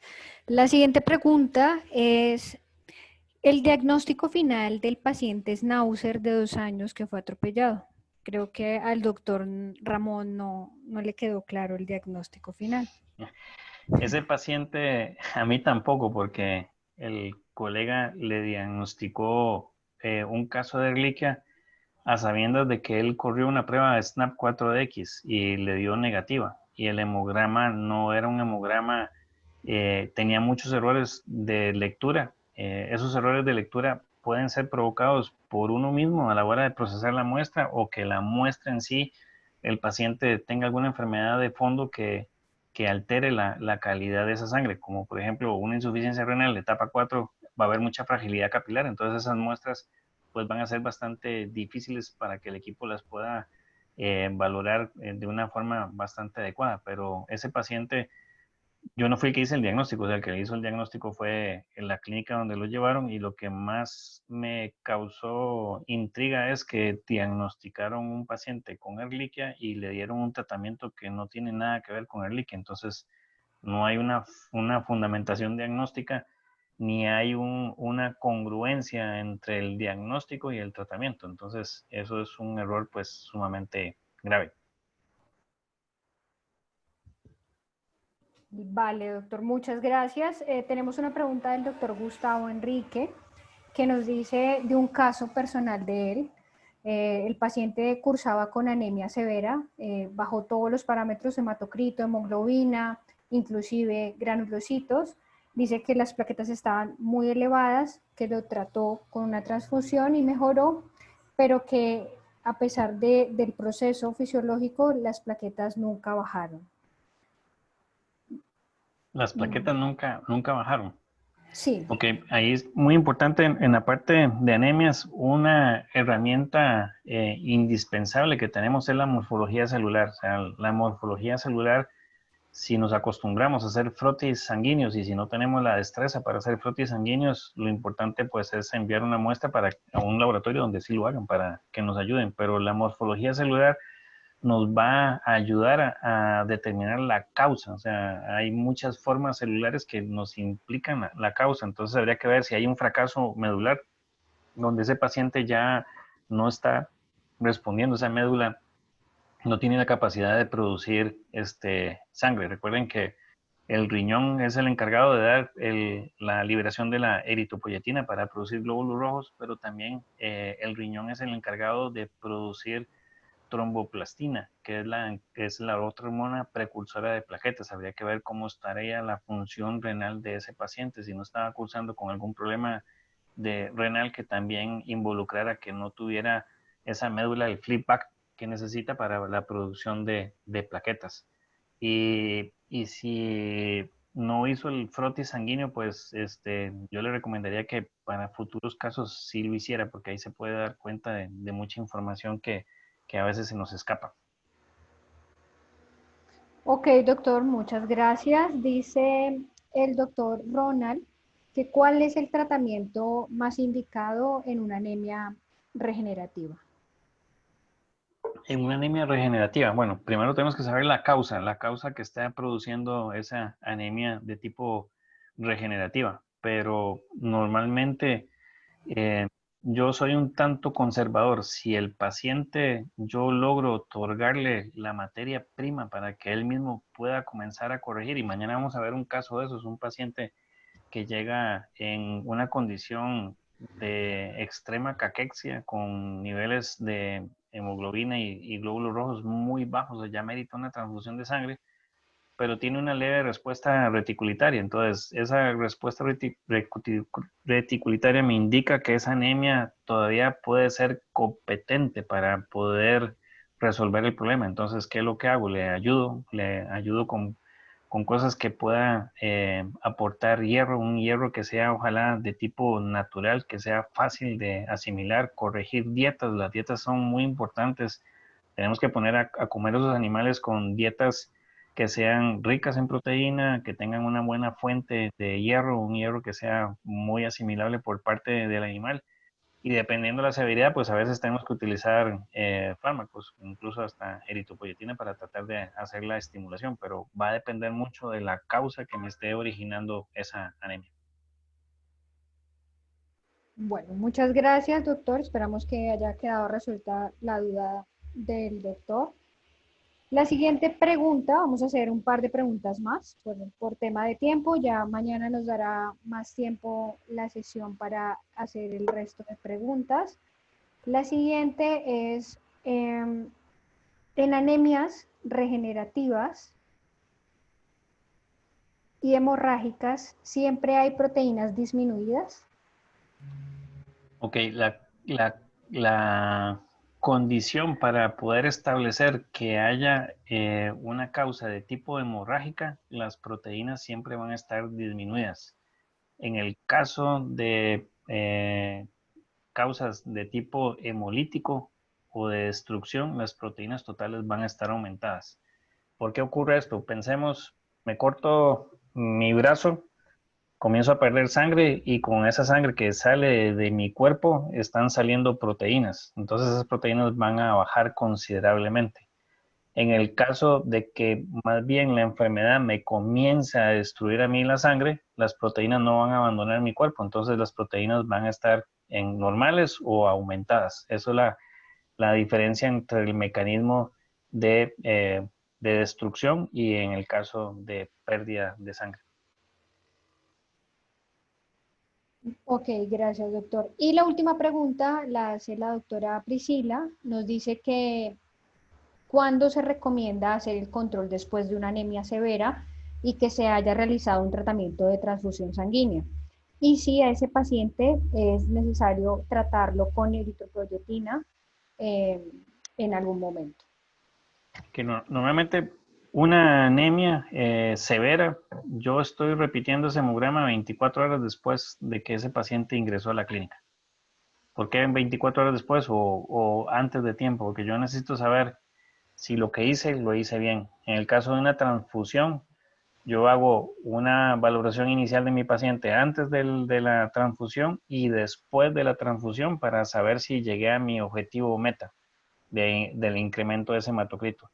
Después de ese segundo hematocrito, más o menos 3 a 4 días después, tengo que volverlo a repetir. ¿Por qué? Porque en esos 3 o 4 días va a haber destrucción de glóbulos rojos, que es normal que ocurran. La sangre que yo estoy reemplazando es una sangre que tiene una maduración. Recuerden que los glóbulos rojos viven de 110 a 120 días. Parte de esos glóbulos rojos que estoy introduciendo a mi perro enfermo, pues pueden que esté ya llegando a su vida de utilidad. Entonces, ese hematocrito me va a descender. Pero parte de la estrategia es hacer seguimientos bien cercanos. En caso de esas transfusiones, pues ese es mi protocolo de trabajo. ¿Y cuándo utilizaría yo eritropoyetina? Cuando en varios hematocritos seriados veo que no hay una respuesta de regeneración, no hay reticulocitos, entonces tengo que comenzar a introducir eritropoyetina para tratar de poder estimular esa médula a producir sangre. Ok, doctor, muchísimas gracias por las respuestas y por la charla. Todas las preguntas que nos quedaron pendientes, vamos a tratar de hacérselas llegar en el menor tiempo posible al doctor y que por medio de un mensaje vía correo electrónico, pues les dé la respuesta. Muchas gracias a todos los asistentes. Los esperamos mañana para terminar la jornada. Doctor Brenes, un gusto conocerlo y nos vemos mañana. Feliz Igual para noche mí, para todos. muchísimas gracias a todos los que asistieron y ojalá que mañana esté la misma convocatoria. Claro que sí, doctor. Feliz noche. Muchas gracias. Igualmente, hasta luego.